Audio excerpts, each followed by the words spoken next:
بسم اللہ الرحمن الرحیم ان الحمد للہ نحمده ونستعینه ونستغفره ونعوذ باللہ من شرور انفسنا ومن سیئات اعمالنا من يهدي الله فلا مضل له ومن يضلل فلا هادي له واشهد ان لا اله الا الله وحده لا شريك له واشهد ان محمدا عبده ورسوله وبعد فان خير الحديث كتاب الله وخير الهدي هدي محمد صلى الله عليه وسلم وشر الأمور محدثاتها وكل محدثة بدعة وكل بدعة ضلالة وكل ضلالة في النار وقال عز وجل في القرآن المجيد أعوذ بالله من الشيطان الرجيم بسم الله الرحمن الرحيم يا أيها الذين آمنوا اتقوا الله حق تقاته ولا تموتن إلا وأنتم مسلمون وقال يا أيها الناس اتقوا ربكم الذي خلق من نفس واحدة وخلق منها زوجها بث منهما رجالا كثيرا ونساء واتقوا الله الذي تسألون به والأرحام إن الله كان عليكم رقيبا وقال يا أيها الذين آمنوا اتقوا الله وقولوا قولا سديدا يصلح لكم أعمالكم ويغفر لكم ذنوبكم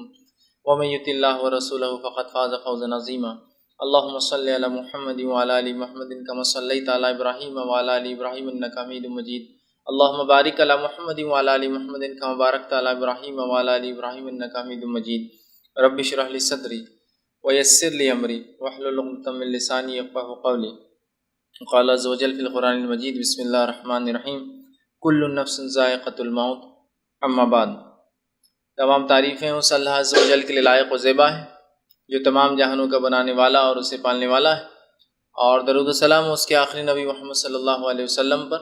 الحمدللہ ہم تمام یہاں اس ہفتے واری درس قرآن کے لیے جمع ہوئے ہیں۔ انشاءاللہ عزیز اس درس میں جو ایک اہم سیریز یا کڑی کی میں انشاءاللہ عزیز ابتدا کروں گا، سٹارٹ کروں گا، اور آنے والے چند ہفتوں تک اسی پہ ہم انشاءاللہ عزیز تبصرہ کریں گے، اسی موضوع کو دیکھیں گے۔ جس طرح سے پچھلے سال رمضان سے پہلے میں نے آپ تمام کے سامنے طہارت کے مسائل اس پر ایک پوری سیریز ایک کڑی ہم نے رکھی تھی، اور 4 پارٹس میں 4 حصوں میں نے آپ کے سامنے طہارت کے کل مسائل جو رفع حاجت، پیشاب اور پیخانے جانے سے لے کر پھر اس کے بعد غسل، اس کے بعد وضو اور تیمم اور حیض و نفاس کے مسائل، یہ پورے مسائل میں نے 4 کڑی میں آپ کے سامنے رکھے تھے، تاکہ جو عبادت کے لیے بنیاد طہارت ہے اس کے بارے میں بہت ساری باتیں لوگوں کے سامنے واضح ہو جائے۔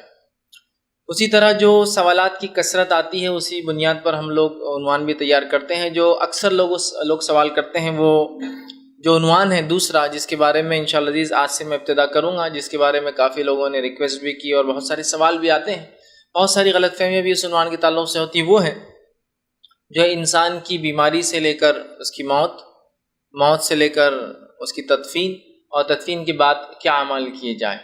ٹھیک، زیارت القبور ہے، قبر کی زیارت کا طریقہ، یہ تمام چیزیں۔ تو بہرحال بکثرت لوگ اس معاملے میں غلط فہمی کے بھی شکار ہوتے ہیں اور بکثرت سوال بھی کرتے ہیں کہ اس کا کیا معاملہ ہے، اس کا کیا معاملہ ہے۔ تو انشاءاللہ عزیز آج سے ہم ایک کڑی اور ایک سیریز شروع کریں گے جس میں آپ کے سامنے جو ہے جنازے کے مسائل، لیکن یہ صرف مخصوص جنازے کی کوئی مخصوص حصہ نہیں کہ غسل یا نماز، بلکہ ایک انسان کی بیماری سے لے کر اس کی موت، اس کا غسل، اس کی نماز، اس کی تدفین اور اس کے بعد کے اعمال، ٹھیک، ان کو میں آپ کے سامنے رکھوں گا۔ کل اس عنوان کو انشاءاللہ عزیز میں 3 حصوں میں آپ کے سامنے رکھوں گا۔ پہلا حصہ جو آج میں لینے والا ہوں انشاءاللہ عزیز وہ ہوگا بیماری سے وفات تک، بیمار ہونے سے موت تک کیا کرنا چاہیے۔ دوسری کڑی انشاءاللہ عزیز میری ہوں گی جو ہے وفات سے جنازے کی نماز تک، کہ وفات ہونے کے بعد سے نماز تک کیا کیا جائے گا، ٹھیک۔ اس کے بعد جو ہے جنازے کی نماز سے لے کر تدفین اور اس کے بعد کے اعمال پورے مکمل طور سے۔ تو 3 حصوں میں اس کو رکھنے کی کوشش کروں گا، ہو سکے تو کچھ باتیں ایسے پریکٹیکل بھی آپ کو جو بتائی جائیں گی، لیکن پورا یہ ختم ہونے کے بعد ایک آخری سیشن ہم اس کے لیے الگ سے رکھیں گے جس میں ہم پریکٹیکل یہ تمام چیزیں بتانے کی کوشش کریں گے بہرحال۔ تو انشاءاللہ عزیز آج جو عنوان کی میں ابتدا کروں گا وہ جنازے کے مسائل ہیں، اس کا حصہ 1 انشاءاللہ عزیز آپ کے سامنے رکھوں گا، جس میں بیماری سے وفات تک کی کچھ باتیں میں آپ کے سامنے رکھنے کی کوشش کروں گا۔ موت ایک ایسی اٹوٹ چیز ہے جس کے بارے میں سورہ آل عمران سورہ نمبر 3 آیت میں 125 میں اللہ رب العزت نے فرمایا کل نفس ذائقۃ الموت۔ موت ایک ایسی چیز ہے جس کا مزہ ہر کسی کو چکھنا ہے، یاد رکھیے۔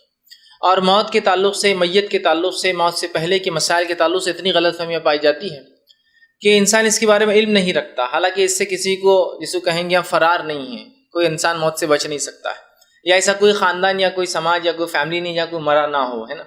لیکن بہت سی مرتبہ جب موت کا معاملہ آتا ہے اور اس کے دیگر مسائل آتے ہیں تو پھر جس طرح سے ہم نے دیگر شعبوں کے اندر کچھ لوگوں کو ذمہ دار ٹھہرا دیا کہ یہ ان کا کام ہوگا، اسی طرح ہماری میت کے تعلق سے ہم نے کچھ لوگوں کو ذمہ دار ٹھہرا دیا کہ ان کا ذمہ ہوگا اور یہ سب آ کر اس کو کر دیں گے۔ اگر ایسے لوگ کبھی نہ ملے تو پھر واقعات سننے میں آتے ہیں کئی لوگ بغیر نماز کے اور بغیر غسل کے دفنا دیے گئے۔ سوال یہ ہے کہ ایسے حالات کیوں پیدا ہوئے کہ بغیر نماز کے اور بغیر غسل کے دفنانا پڑا؟ بات یہ ہے، امت جس طرح سے وضو کا طریقہ سیکھتی ہے، غسل کا طریقہ سیکھتی ہے، نماز کا طریقہ سیکھتی ہے نا، پیدائش کے بعد کے دیگر اعمال کس طرح سے بچے کے ساتھ کیے جائے وہ طریقہ سیکھتی ہے، تو کیا موت کے بعد لوگوں کے ساتھ کیا کیا جائے یہ سیکھ نہیں سکتی ہے؟ لیکن جو ہے ڈاکٹر اسرار احمد جس طرح سے کہا کرتے تھے کہ ہم نے ایک پروفیشن کریٹ کیا، اس کو کہتے ہیں ملا، ایک پروفیشن کریٹ کیا اور اس کو پورا ذمہ دے دیا کہ بھائی ہمارے پورے دین کا ذمہ تمہارا ہے، ہمارے گھر میں کوئی پیدا ہوگا تم آ کے اذان دینا، ہمارے گھر میں کوئی مرے گا تم آ کے غسل دینا، ہمارے گھر میں کوئی مرے گا تم دفنا دینا، ہمارے بدلے کا قرآن تم پڑھ دینا، ہمارے ایصال ثواب تم کر دینا۔ ہم نے ایک پروفیشن کریٹ کر دیا اور اس کو پورا دین کا ٹھیکہ ہم نے اٹھا کر دے دیا، کانٹریکٹ دے دیا، ٹھیک۔ پھر وہ کہتے ہیں کہ جب اس ملا نے اپنی اہمیت کو سمجھ لیا تو اس نے اس پوزیشن کا مس یوز کرنا شروع کر دیا، اور جب اس نے دیکھ لیا کہ میرے بغیر کوئی کام نہیں ہو سکتا تو مس یوز کیا، جبکہ علماء کی ضرورت ہمیں ہے، اس کی کوئی وہ نہیں، یاد رکھے، دو رائے نہیں، لیکن کیا اتنے معمولی چیز کے لیے بھی ہم دھرے رہیں گے کہ اگر کوئی عالم دین نہ ہو تو نماز بغیر پڑھائے کہ ہم جنازوں کو ہمارے میت کو دفنا دیں گے، اور کیا بغیر غسل دیے کہ کر دیں گے؟ کیا اتنی جہالت ہم پر طاری ہو چکی ہے؟ نہیں، یاد رکھیے۔ تو یہ باتیں ہم سب کو سیکھنا چاہیے، اس لیے کہ پیدائش اور موت دو ایسی چیزیں ہیں جس سے کوئی سماج، کوئی سوسائٹی کو بیر نہیں ہے، یا ایسا کوئی سماج یا سوسائٹی ہے جہاں لوگ پیدا بھی نہیں ہوتے اور مرتے بھی نہیں۔ اس بات کو جو ہم یاد رکھیں، اور اس چیز کو سیکھنا بھی اتنا ہی ضروری ہے جس طرح ہم دیگر چیزیں سیکھتے ہیں۔ بہرحال آئیے تو آج انشاءاللہ عزیز بیماری سے وفات تک کی کچھ باتیں آپ کے سامنے رکھنے کی میں انشاءاللہ عزیز کوشش کروں گا، جو کہ احکام الجنائز، جنازے کے مسائل، اس کے اندر انشاءاللہ عزیز اس عنوان کے تحت میں رکھوں گا۔ سب سے پہلے جو ہے بیماری کے مسائل ہم دیکھتے ہیں کہ سب سے پہلے جب انسان مرتا ہے تو اس سے پہلے عمومی اعتبار سے بیمار ہوتا ہے۔ ایکسیڈنٹل کیسز ایک الگ چیز ہے، ٹھیک ہے، مخصوص حالات ایک الگ چیز ہے، لیکن عام اعتبار سے جب بھی ایک انسان کی موت آتی ہے تو ایک بیماری کا مرحلہ گزرتا ہے۔ وہ جوان بھی ہو سکتا ہے بیماری سے پہلے، اور بوڑھا بھی ہو سکتا ہے بیماری سے پہلے، دونوں باتیں ہو سکتی۔ تو ہم وہاں سے اس مرحلے سے شروع کرتے ہیں۔ ایکسیپشنل چیزیں ہر جگہ ہوتی ہے، کچھ چیزیں ہوتی ہے جو ہر جگہ نہیں ہوتی، لیکن عمومی اعتبار سے انسان ایسے ہی مرتے ہیں۔ تو پہلا مرحلہ جو ہوتا ہے وہ بیماری والا مرحلہ ہوتا ہے، ٹھیک ہے۔ تو سب سے پہلا کام جو ہمیں کرنا ہے جب ایک انسان بیمار ہو جاتا ہے تو بیمار کو، خود کو اور بیمار کے گھر والوں کو صبر کرنا پڑے گا، یاد رکھیے، یہ سب سے پہلی چیز ہے۔ بیمار کو، خود کو اور بیمار کے گھر والوں کو کیا کرنا پڑے گا؟ صبر کرنا پڑے گا، یہ سب سے پہلی چیز ہے، یاد رکھیے۔ بہت سی مرتبہ دیکھا جاتا ہے کہ لوگ بیمار ہوتے ہیں اور یہ پہلا مرحلہ وہ بھول جاتے ہیں بیماری کا، وہ ہے صبر، کہ بیماری کا دینے والا اللہ ہے، شفا کا دینے والا اللہ ہے۔ بیماری ایک مومن کے لیے آزمائش ہے، یاد رکھیے، جیسے کہ حدیث کے اندر آتا ہے، آپ صلی اللہ علیہ وسلم فرماتے ہیں کہ بیماری مومن کے لیے آزمائش ہے، اور جب ایک انسان کو بخار کے بارے میں ہم نے کہا بخار آ جاتا ہے تو اس کی مثال ایسی ہے جیسے کہ آپ نے ایک سوکھا جھاڑ تھا، اس کو کچھ پتے تھے، آپ نے اس جھاڑ کو ہلایا، جب آپ نے ہلایا تو وہ پتے جھڑ گئے، تو کہا جس طرح سے اس سوکھے جھاڑ کے ہلانے سے پتے جھڑ گئے ہیں، اسی طرح جب ایک انسان کو بخار آ جاتا ہے تو اس کے گناہ اس سے دور کر دیے جاتے ہیں۔ جس طرح سوکھے پتے جھاڑ سے الگ ہو جاتے ہیں، ویسے گناہ انسان سے جھڑ جاتے ہیں اور نکل جاتے ہیں۔ سمجھ رہا بات؟ تو بیماری میں ایک مومن کا کام ہے کہ وہ صبر کرے، جزا اور فضا نہ کرے، مطلب آہو بکا نہ کرے، خامخواہ کے تقدیر کو نہ کوسے، روئے دھونا، یا بہت سے لوگ ہوتے ہیں ایسے جملے، ہمارا ہی گھر ملا تھا کیا، ہم ہی بیمار ہونا تھا کیا، یا پھر جو ہے فلاں لوگ جو ہے اتنے صحت مند ہیں ان کے گھر میں تو کچھ نہیں ہوتا، ہمارے گھر میں تو بیماری کی جھڑی لگی ہے، کڑی لگی ہے، ہم لوگ ہی بیمار ہوتے ہیں، حالانکہ ہمارا رزق بھی کم ہے، روزی بھی کم کماتے ہیں، پھر بھی بس پوری روزی فلاں میں چلے جا رہی ہے۔ نہیں، یاد رکھیے، اللہ کے رسول صلی اللہ علیہ وسلم نے فرمایا، اللہ جب کسی کو پسند کرتا ہے تو کیا کرتا ہے معلوم؟ اس کو مصیبت ڈال کے دیکھتا ہے، اس کو آزماتا ہے۔ تو یہ تکلیفیں، بیماریاں، مصیبتیں، موت، مال کا ضائع ہونا، چیزوں کا گم جانا، ٹھیک ہے، رزق میں کمی ہونا، یہ تمام چیزیں اللہ کی طرف سے کیا ہے؟ آزمائش۔ تو آزمائش میں کیا اترنا چاہیے ہم کو؟ کھرا اترنا چاہیے۔ تو صبر سب سے پہلی چیز ہے، خود بیمار صبر کرے، بیمار کے گھر والے صبر کرے، جزا فضا نہ کرے، اور صبر سے الٹ جو بھی کام ہوتا ہے، ناشکر الفاظ، ناشکرا پن، یا جو ہے بے صبر ہونا، یہ تمام چیزوں سے وہ اجتناب کرے تو خود مریض کو تلقین کی جائے صبر کی، اور مریض کے گھر والوں کو بھی دوسرے لوگ تلقین کرے کہ صبر کرو، اصبر، صبر کرو، اللہ آزماتا ہے، یہ آزمائش ہے، اس کا بدلہ ہے، اس طرح سے صبر کرنے لگایا جائے تاکہ۔ ورنہ اس معاملے میں ہم دیکھتے ہیں لوگ بھی جو ملنے جاتے ہیں وہ بھی صبر کی تلقین نہیں کرتے، خود رشتہ دار بھی صبر نہیں کرتے، اور خود بیمار بھی صبر نہیں کرتا، سب صبر کرے، اس لیے کہ ہم اور آپ رتی برابر بھی کچھ نہیں کر سکتے تھے جو ہم پر گزر رہا ہے نا، اور اگر اللہ اس کے بعد اچھے حالات لا دے تو ہم کچھ نہیں کر سکتے اس حالات کو خراب کرنے کے لیے، یا کوئی رشتہ دار چاہے آپ کا برا تو آپ کے حالات خراب نہیں کر سکتا ہے نا، تو لہٰذا رب نے اگر کوئی چیز دی ہے تو صبر کے ساتھ اس کو کرے۔ تو سب سے پہلی سیڑھی نکات یہ ہوگا پوائنٹ ہمارا کہ خود مریض بھی صبر کرے اور مریض کے گھر والے بھی صبر کرے، اور جو لوگ ملنے جائے وہ بھی کیا کرے، صبر کی تلقین کرے کہ دیکھیے صبر کیجیے، مصیبتیں تو آتی ہے، تکلیفیں تو آتی ہے، اور مصیبت تکلیف کس کے ساتھ نہیں جڑی ہے، جتنے نیکوکار گزرے ہیں نیک لوگوں کے ساتھ تکلیفیں اللہ آزماتا ہے۔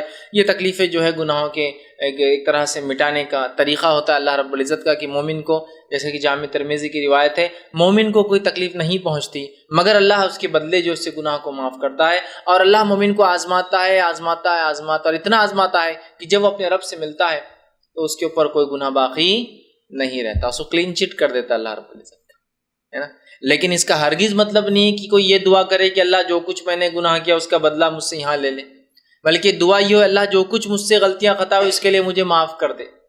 جیسے کہ ایک صحابی نے ایک مرتبہ دعا کی اللہ جو کچھ مجھ سے خطا ہے دنیا میں ہی میرا بدلہ یہیں ہو جائے، اور ایسے سخت بخار میں پڑ گئے جس کی کوئی انتہا نہیں۔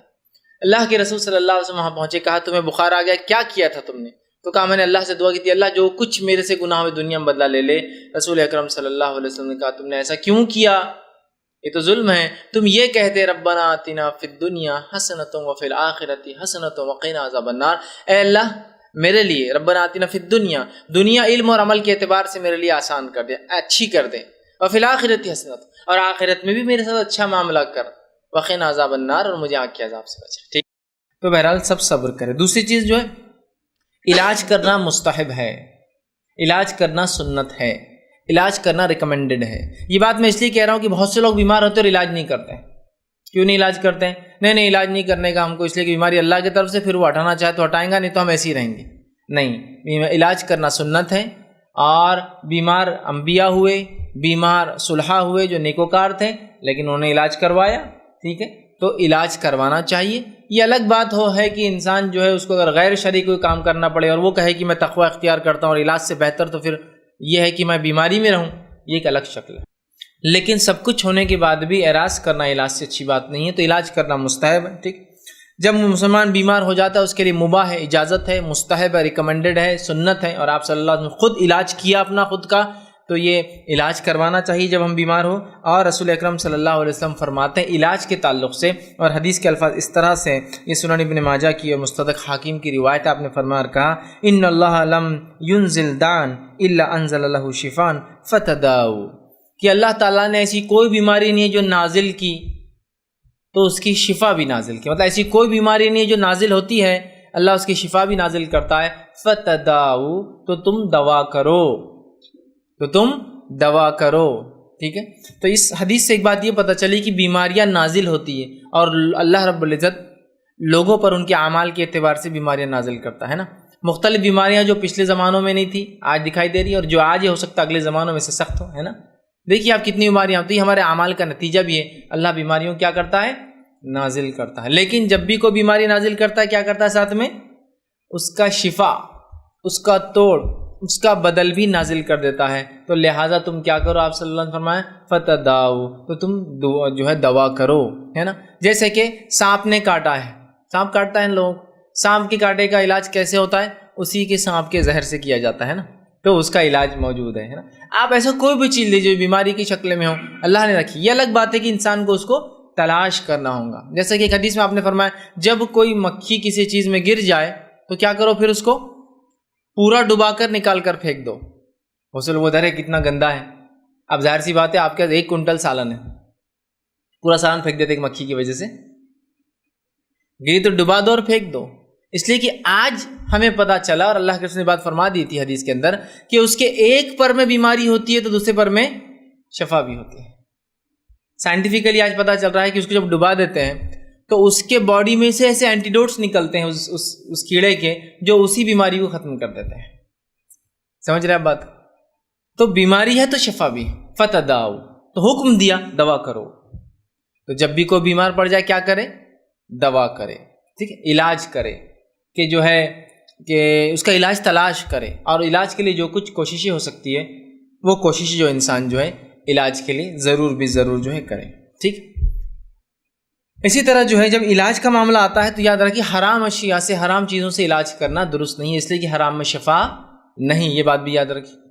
ورنہ جب علاج کی بات آتی ہے تو بہت سے لوگ پتہ نہیں کیا کیا تھراپیز اور کیا کیا کر لیتے ہیں جو کہ شرعی ہے، غیر شرعی ہے، حلال ہے، حرام ہے، کوئی تمیز نہیں. بس اب بیمار ہے تو علاج کرانا، اور کچھ بھی علاج کروا رہے ہیں. نہیں، علاج صرف کن چیزوں سے کرائیں گے؟ حلال چیزوں سے، اس لیے کہ حرام میں اللہ رب العزت نے شفا نہیں رکھی ہے. حدیث کے الفاظ اس طرح سے ہے، یہ جو ہے معجم طبرانی کی جو ہے روایت ہے، اور آپ صلی اللہ علیہ وسلم فرمایا اور کہا ان اللہ لم یجعل شفاءکم فیما حرم علیکم. اللہ نے تمہارے لیے ان چیزوں میں شفا نہیں رکھی ہے جو تم پر حرام کی ہے. اللہ نے ان چیزوں میں تم پر شفا نہیں رکھی جو تم پر کیا کی ہے؟ حرام کی ہے. تو ہم پر جو چیزیں کھانا اور پینا حرام ہے اس میں شفا بھی اور فائدہ بھی نہیں ہے. ٹھیک ہے، یہ بات کو آپ یاد رکھیے. تو حرام چیزوں سے علاج کرانے سے بچیے، اس لیے کہ حرام چیزوں میں شفا نہیں ہوتی. یاد رکھیے. بہت سی بار ہم دیکھتے لوگ بیمار ہو جاتے ہیں اور حرام حلال کی تمیز ہی بھول جاتے ہیں. جیسا کہ ایک مرتبہ ایک صاحب کو دیکھا گیا کہ وہ شراب پی رہے ہیں، بیئر پی رہے ہیں. پوچھے گا یہ کیوں؟ تو کہا مجھے کڈنی سٹون ہو گیا ہے، تو لہٰذا کڈنی سٹون کا علاج ڈاکٹر نے کہا کہ تھوڑا بہت تم شراب پی لیا کرو. میں نے کہا ہو سکتا ہے شراب پینے سے آپ کو جو ہے وہ تکلیف محسوس نہ ہو رہی ہوں گی، وہ ایک الگ چیز ہے، لیکن اس میں شفا نہیں، اس میں شفا نہیں. سمجھ رہے آپ؟ ہو سکتا ہے نا کہ وہ تکلیف محسوس نہ ہو رہی ہو شراب کے نشے کے بنیاد پر، لیکن اس میں شفا تھوڑی نہیں. کہا بولے وہ شراب جاتی ہے اور کڈنی میں سے فلش کر دیتی. میں نے کہا بہت ساری چیزیں، اخلاق، عادات، اطوار سے فلش کر دیتی ہو، خالی پتھر نہیں نکلتا اس سے، بہت ساری چیزیں اور ہی فلش ہو جاتی ہے اس کے ساتھ. ٹھیک، عقیدہ، ایمان نہیں فلش ہو جاتا نا، جب آدمی نشے میں ہوتا ہے ایمان نکل جاتا اس سے، بہت ساری چیزیں مطلب فلش ہو جاتی ہے، خالی وہ نہیں. تو بہرحال جن چیزوں کو شریعت نے حرام قرار دیا، یاد رکھ لیجئے ان چیزوں کے اندر فائدہ نہیں، بینیفٹ نہیں ہے کوئی بھی، اور اس کے اندر کوئی شفا نہیں، وہ میڈیکیشن نہیں ہو سکتی کبھی بھی، وہ زہر ہو سکتی ہے، نقصان دہ چیز ہی ہو سکتی. ٹھیک ہے، تو لہٰذا دوا کرنا ہے، حرام چیزوں سے دوا میں اجتناب کرنا ہے. ٹھیک ہے. اسی طرح علاج کے طور پر جو کام کر سکتے ہیں وہ یہ ہے کہ یہ تو رہا دوائی علاج. اسی طرح علاج میں دم بھی آپ کر سکتے ہیں، جو کہ دوائیا علاج جس کو ہم کہہ سکتے ہیں. ایک دوا ہے، دوسری دعا ہے، دونوں ایک ساتھ چلنا چاہیے. ٹھیک، تو لہٰذا دم کرنا بھی شریعتاً ثابت ہے. اور ایک انسان چاہے تو قرآنی دعاؤں کو اور اس کے علاوہ جو مسنون دعائیں، جو سنت سے ثابت شدہ دعائیں، ان دعاؤں کو کر سکتا ہے. اس میں بھی جو ہے شفا اور فائدہ ہے. جیسے کہ آپ صلی اللہ علیہ وسلم فرماتے ہیں، اور حدیث کے الفاظ اس طرح سے، اور آپ نے فرمایا لا باس بالرقیٰ ما لم یکن فیہ شرک، کہ ایسی دعاؤں کو پڑھنے اور دم کرنے میں حرج نہیں ہے، بس شرط یہ ہے کہ اس کے اندر شرک نہ پایا جاتا ہو. تو اگر کسی دعا میں شرک نہیں ہے، قرآنی دعائیں ہیں، احادیث کی دعائیں ہیں، تو آپ ان کو پڑھ کر اپنے اوپر کیا کر سکتے ہیں؟ دم کہتے ہیں کہ کسی چیز کو پڑھ کر ایسا اپنے ہاتھ پہ پھونکنا یا کسی پر پھونکنا جس میں تھوڑا تھوک اڑتا ہو، لعاب اڑتا ہو، پھر اس کو آپ مل کر جو ہے اس چیز پر جہاں تکلیف ہے اس پہ ملیے. ٹھیک، یا پھر اگر وہ آدمی جو بیمار ہے وہ خود نہ کر سکے تو سامنے والا اس کے پر اس چیز کو کر کے اس تکلیف کی جگہ پہ یا پورے جسم پہ کیا کرے؟ دم کرے. ٹھیک، دم کرے. اس کے بڑے فائدے ہیں، یاد رکھیں. سائنٹیفکلی بھی آج دیکھا جا رہا ہے کہ بہت سارے ایسے تھیریز ہے یا تھراپیز ہے جن تھراپیز کے اندر جو ہے جب انسان کو تکلیف ہوتی ہے تو صرف اسے سہلایا جاتا ہے. ایک پوری تھراپی ہے پوری جس میں صرف سہلاتے ہیں. سنت بھی ہے کہ دم کر کے کیا کرو؟ سہلاؤ، ہے نا. اس کے فائدے ہوتے ہیں، سہلانے کے فائدے ہوتے ہیں. وہ کیسے ہوتے ہیں واللہ عالم، ڈیولپ سائنس ہو سکتا ہے آگے چل کر بتایا اور کیا ہو سکتا ہے، لیکن بہرحال اس کے فائدے ہیں. نبی اکرم صلی اللہ علیہ وسلم نے کیا، اصحاب رسول نے کیا، تو ہمیں بھی کرنے میں کوئی حرج نہیں آتا. ٹھیک، تو دم کر سکتے ہیں. اسی طرح یہ بات یاد رکھیے، جب دم کرنے کی بات کر رہا ہوں، ایک تو دوا کی بات میں نے کی اور دم کی بات کی. اب جو دم کی بات یا دعائیا اس کی بات آتی ہے یا روحانیت کی بات آتی ہے، نفسیاتی طور پہ بات آتی ہے، تو بہت سارے لوگ تعویذ اور گنڈوں کا سہارا لیتے ہیں. تو یاد رکھیے چوتھی بات، تعویذ اور گنڈوں کی تحریم ہے، اس سے ممانعت ہے، اس سے منع کیا گیا ہے. ورنہ بہت سارے لوگ جب بیمار ہو جاتے ہیں تو جسمانی بیماری ہونے کے باوجود بھی تعویذ اور گنڈوں کا استعمال کرتے ہیں، حالانکہ اس کا کوئی پارٹ اس کے اندر نہیں ہے، پھر بھی کرتے ہیں، جبکہ تعویذ اور گنڈوں سے علاج کرنا یہ درست نہیں ہے، شریعتاً حرام ہے، یاد رکھیں۔ اور بہت سارے لوگ اس پر اتنی بحث اور مباحثے اور مناظرے چھیڑ دیتے ہیں کہ نہیں جائز ہے، فلاں تو کر رہے ہیں۔ دیکھیے ہمیں وہ بات دیکھنا ہے کہ اللہ کے رسول اور صحابہ نے کیا ایسا کوئی کام، اگر نہیں تو پھر یہ کام کبھی بھی درست نہیں ہو سکتا۔ کسی صحابی نے کبھی کوئی تعویذ پہنا، کوئی گنڈا پہنا، کوئی سیپی، موتی، تاگا، دھاگا، مالا، کنکر کوئی پہنا، ایسا کوئی روایت میں آتا ہے؟ کیا ان کو نہیں سمجھا تھا کہ غیر قرآنی اور قرآنی والا فرق جیسا ہم کرتے نہیں، قرآنی ہے یہ غیر قرآنی ہے، نہیں یہ اچھا عمل ہے یہ برا عمل ہے؟ ان کو نہیں سمجھا تھا یہ سب چیزیں؟ ان کے بھی بچے تھے، ان کو بھی تکلیفیں تھیں، ان کو بھی مصیبتیں تھیں، ان کو بیماریاں تھیں، انہوں نے نہیں کیا، ہم بھی نہیں کرنا چاہیے۔ اور یہ بات انہوں نے اس لیے کی کہ نبی اکرم صلی اللہ علیہ وسلم من کیا اور تعویذات سے منع کیا تھا۔ سیپی، موتی، کوڑی ہوتا ہے، کچھ قسم کے منکے ہوتے ہیں، یا ٹھیک ہے تمائم جن کو کہتے ہیں، کچھ چیزوں پہ کچھ لکھا جاتا ہے، لٹکایا جاتا ہے اس نیت سے کہ یہ بلاؤں کو دور کرتے ہیں، آفتوں کو دور کرتے ہیں، مصیبتوں کو دور کرتے ہیں۔ اور بیماری کے وقت تو خاص طور سے میں نے دیکھا ہے لوگ آ کر مشورہ دیتے ہیں کہ بھائی یہ لٹکا لو، یہ پہنا لو، یہ کھلا دو، یہ جلا دو، یہ ٹھوک دو، یہ چپکا دو، ہے نا، یہ دفنا دو، یہ گاڑ دو، ہاں یہ گاڑ کے آ جاؤ، اس میں خبر کی مٹی اور پتہ نہیں کیا کیا کر رہے ہیں۔ عجیب و غریب قسم کے رسومات اور خرافات ہم دیکھتے ہیں، عجیب و غریب قسم کے شرک اور بدعات ہم دیکھتے ہیں آج ہو رہے ہیں، جبکہ بیماری کے وقت تو انسان اللہ سے زیادہ قریب ہو، اللہ سے دعائیں مانگے، اس سے التجا کرے، اس سے گزارش کرے، ہے نا، وہ چھوڑ کر غیر شرعی چیزوں کی طرف مسلمانوں کو دیکھا تھا کثرت سے بھاگتے ہیں، اور اس حد تک ان غیر شرعی چیزوں پر عقیدہ رکھتے ہیں کہ اللہ رحم کرے۔ اتنا عقیدہ تو ان کا اللہ کی کتاب اور اس کے رسول کی سنت کے مطابق دعاؤں پر بھی نہیں ہوتا ہے، یا ان کے اقوال اور ان کے وعدوں پر بھی نہیں ہوتا ہے۔ جو بات ایک کاہن، ایک جادوگر، ایک ساحر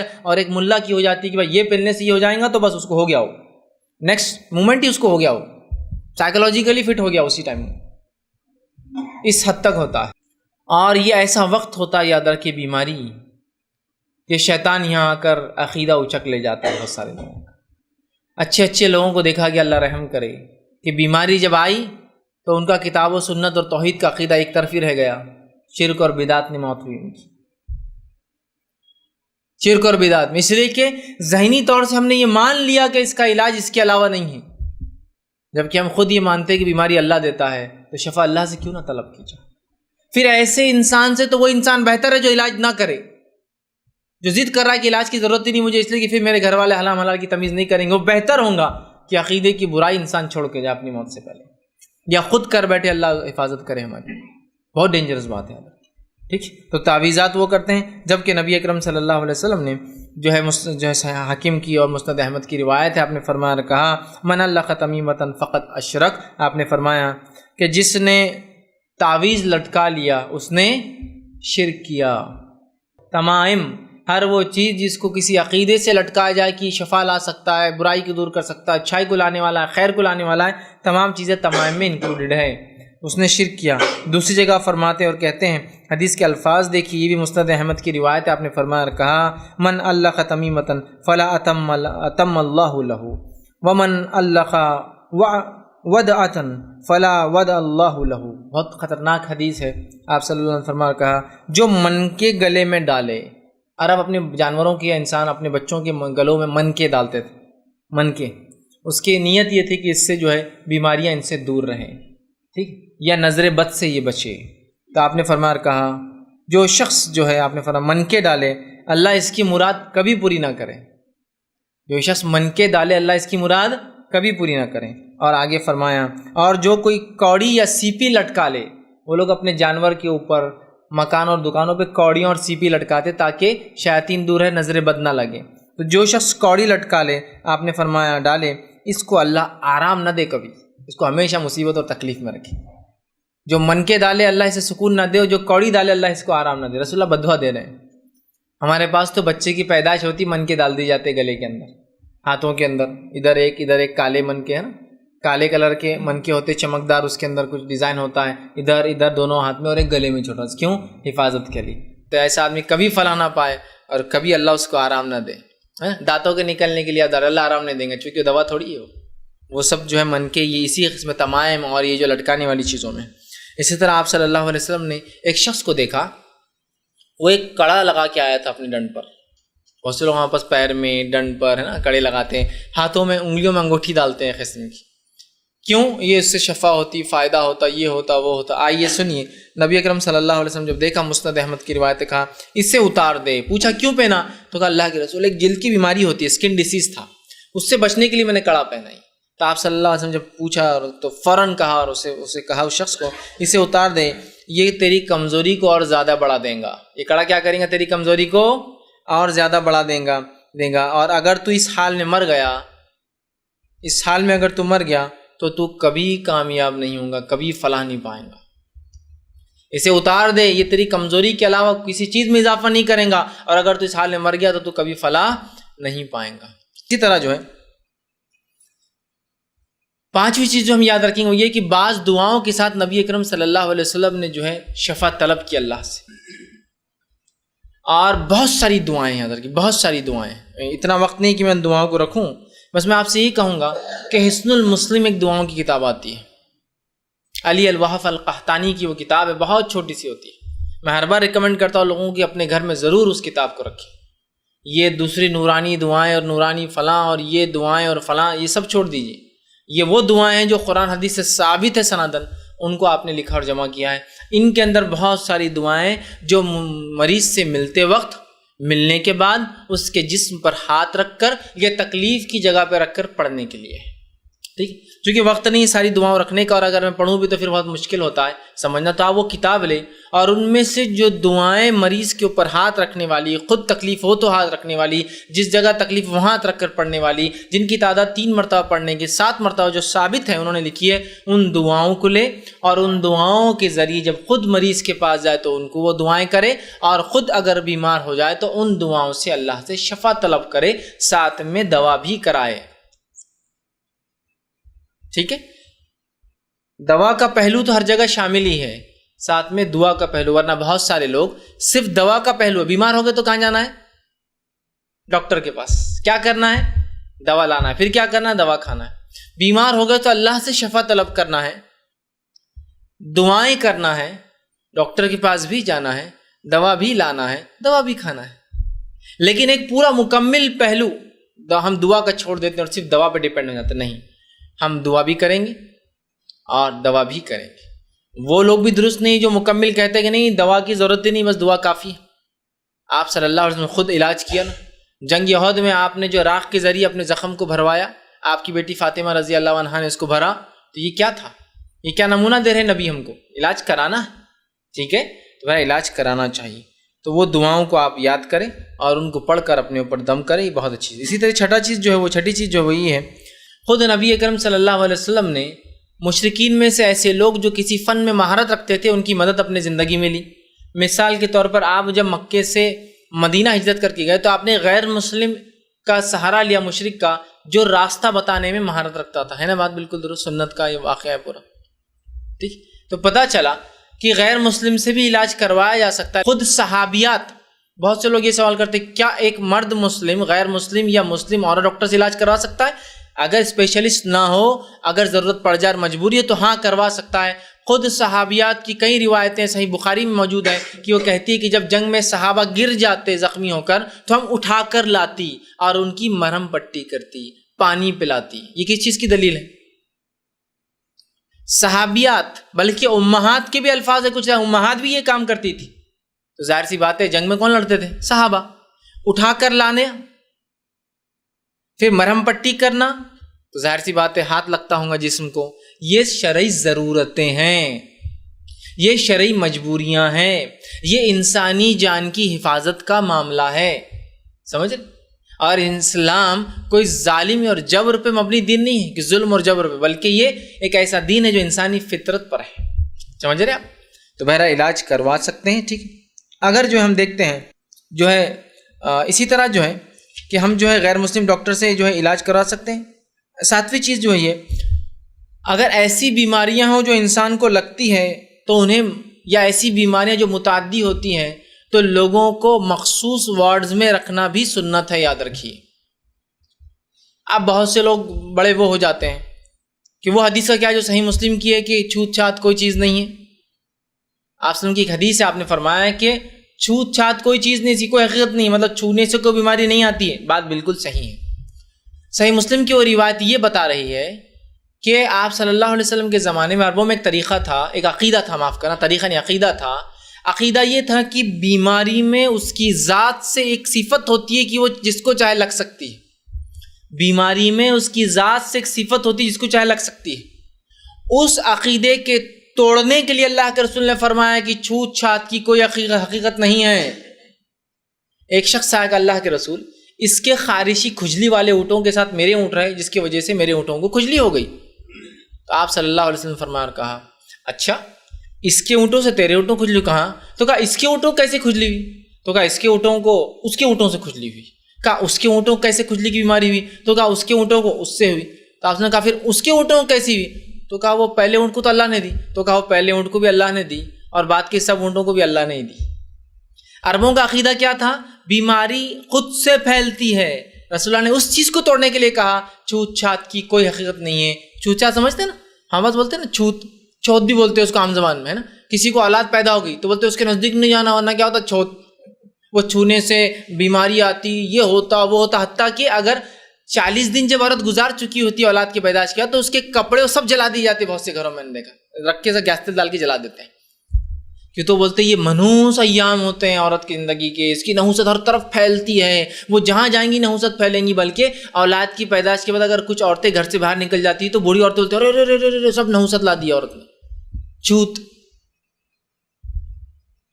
اس لیے آپ نے کہا چھوت کوئی بیماری نہیں ہے، یہ چھونے سے کوئی بیماری ٹرانسفر نہیں ہوتی، وہ عقیدے کو توڑا۔ لیکن آپ نے جو حدیث کے صحیح مسلم کی ہی روایت ہے، ایک شخص کے پاس خارشی اونٹ تھے، کھجلی والے اونٹ تھے، اور اونٹوں کو جب کھجلی ہوتی تو پورے اپنے بال نکال دیتے اور دانت سے کھجاتے رہتے کنٹینیو، ٹھیک۔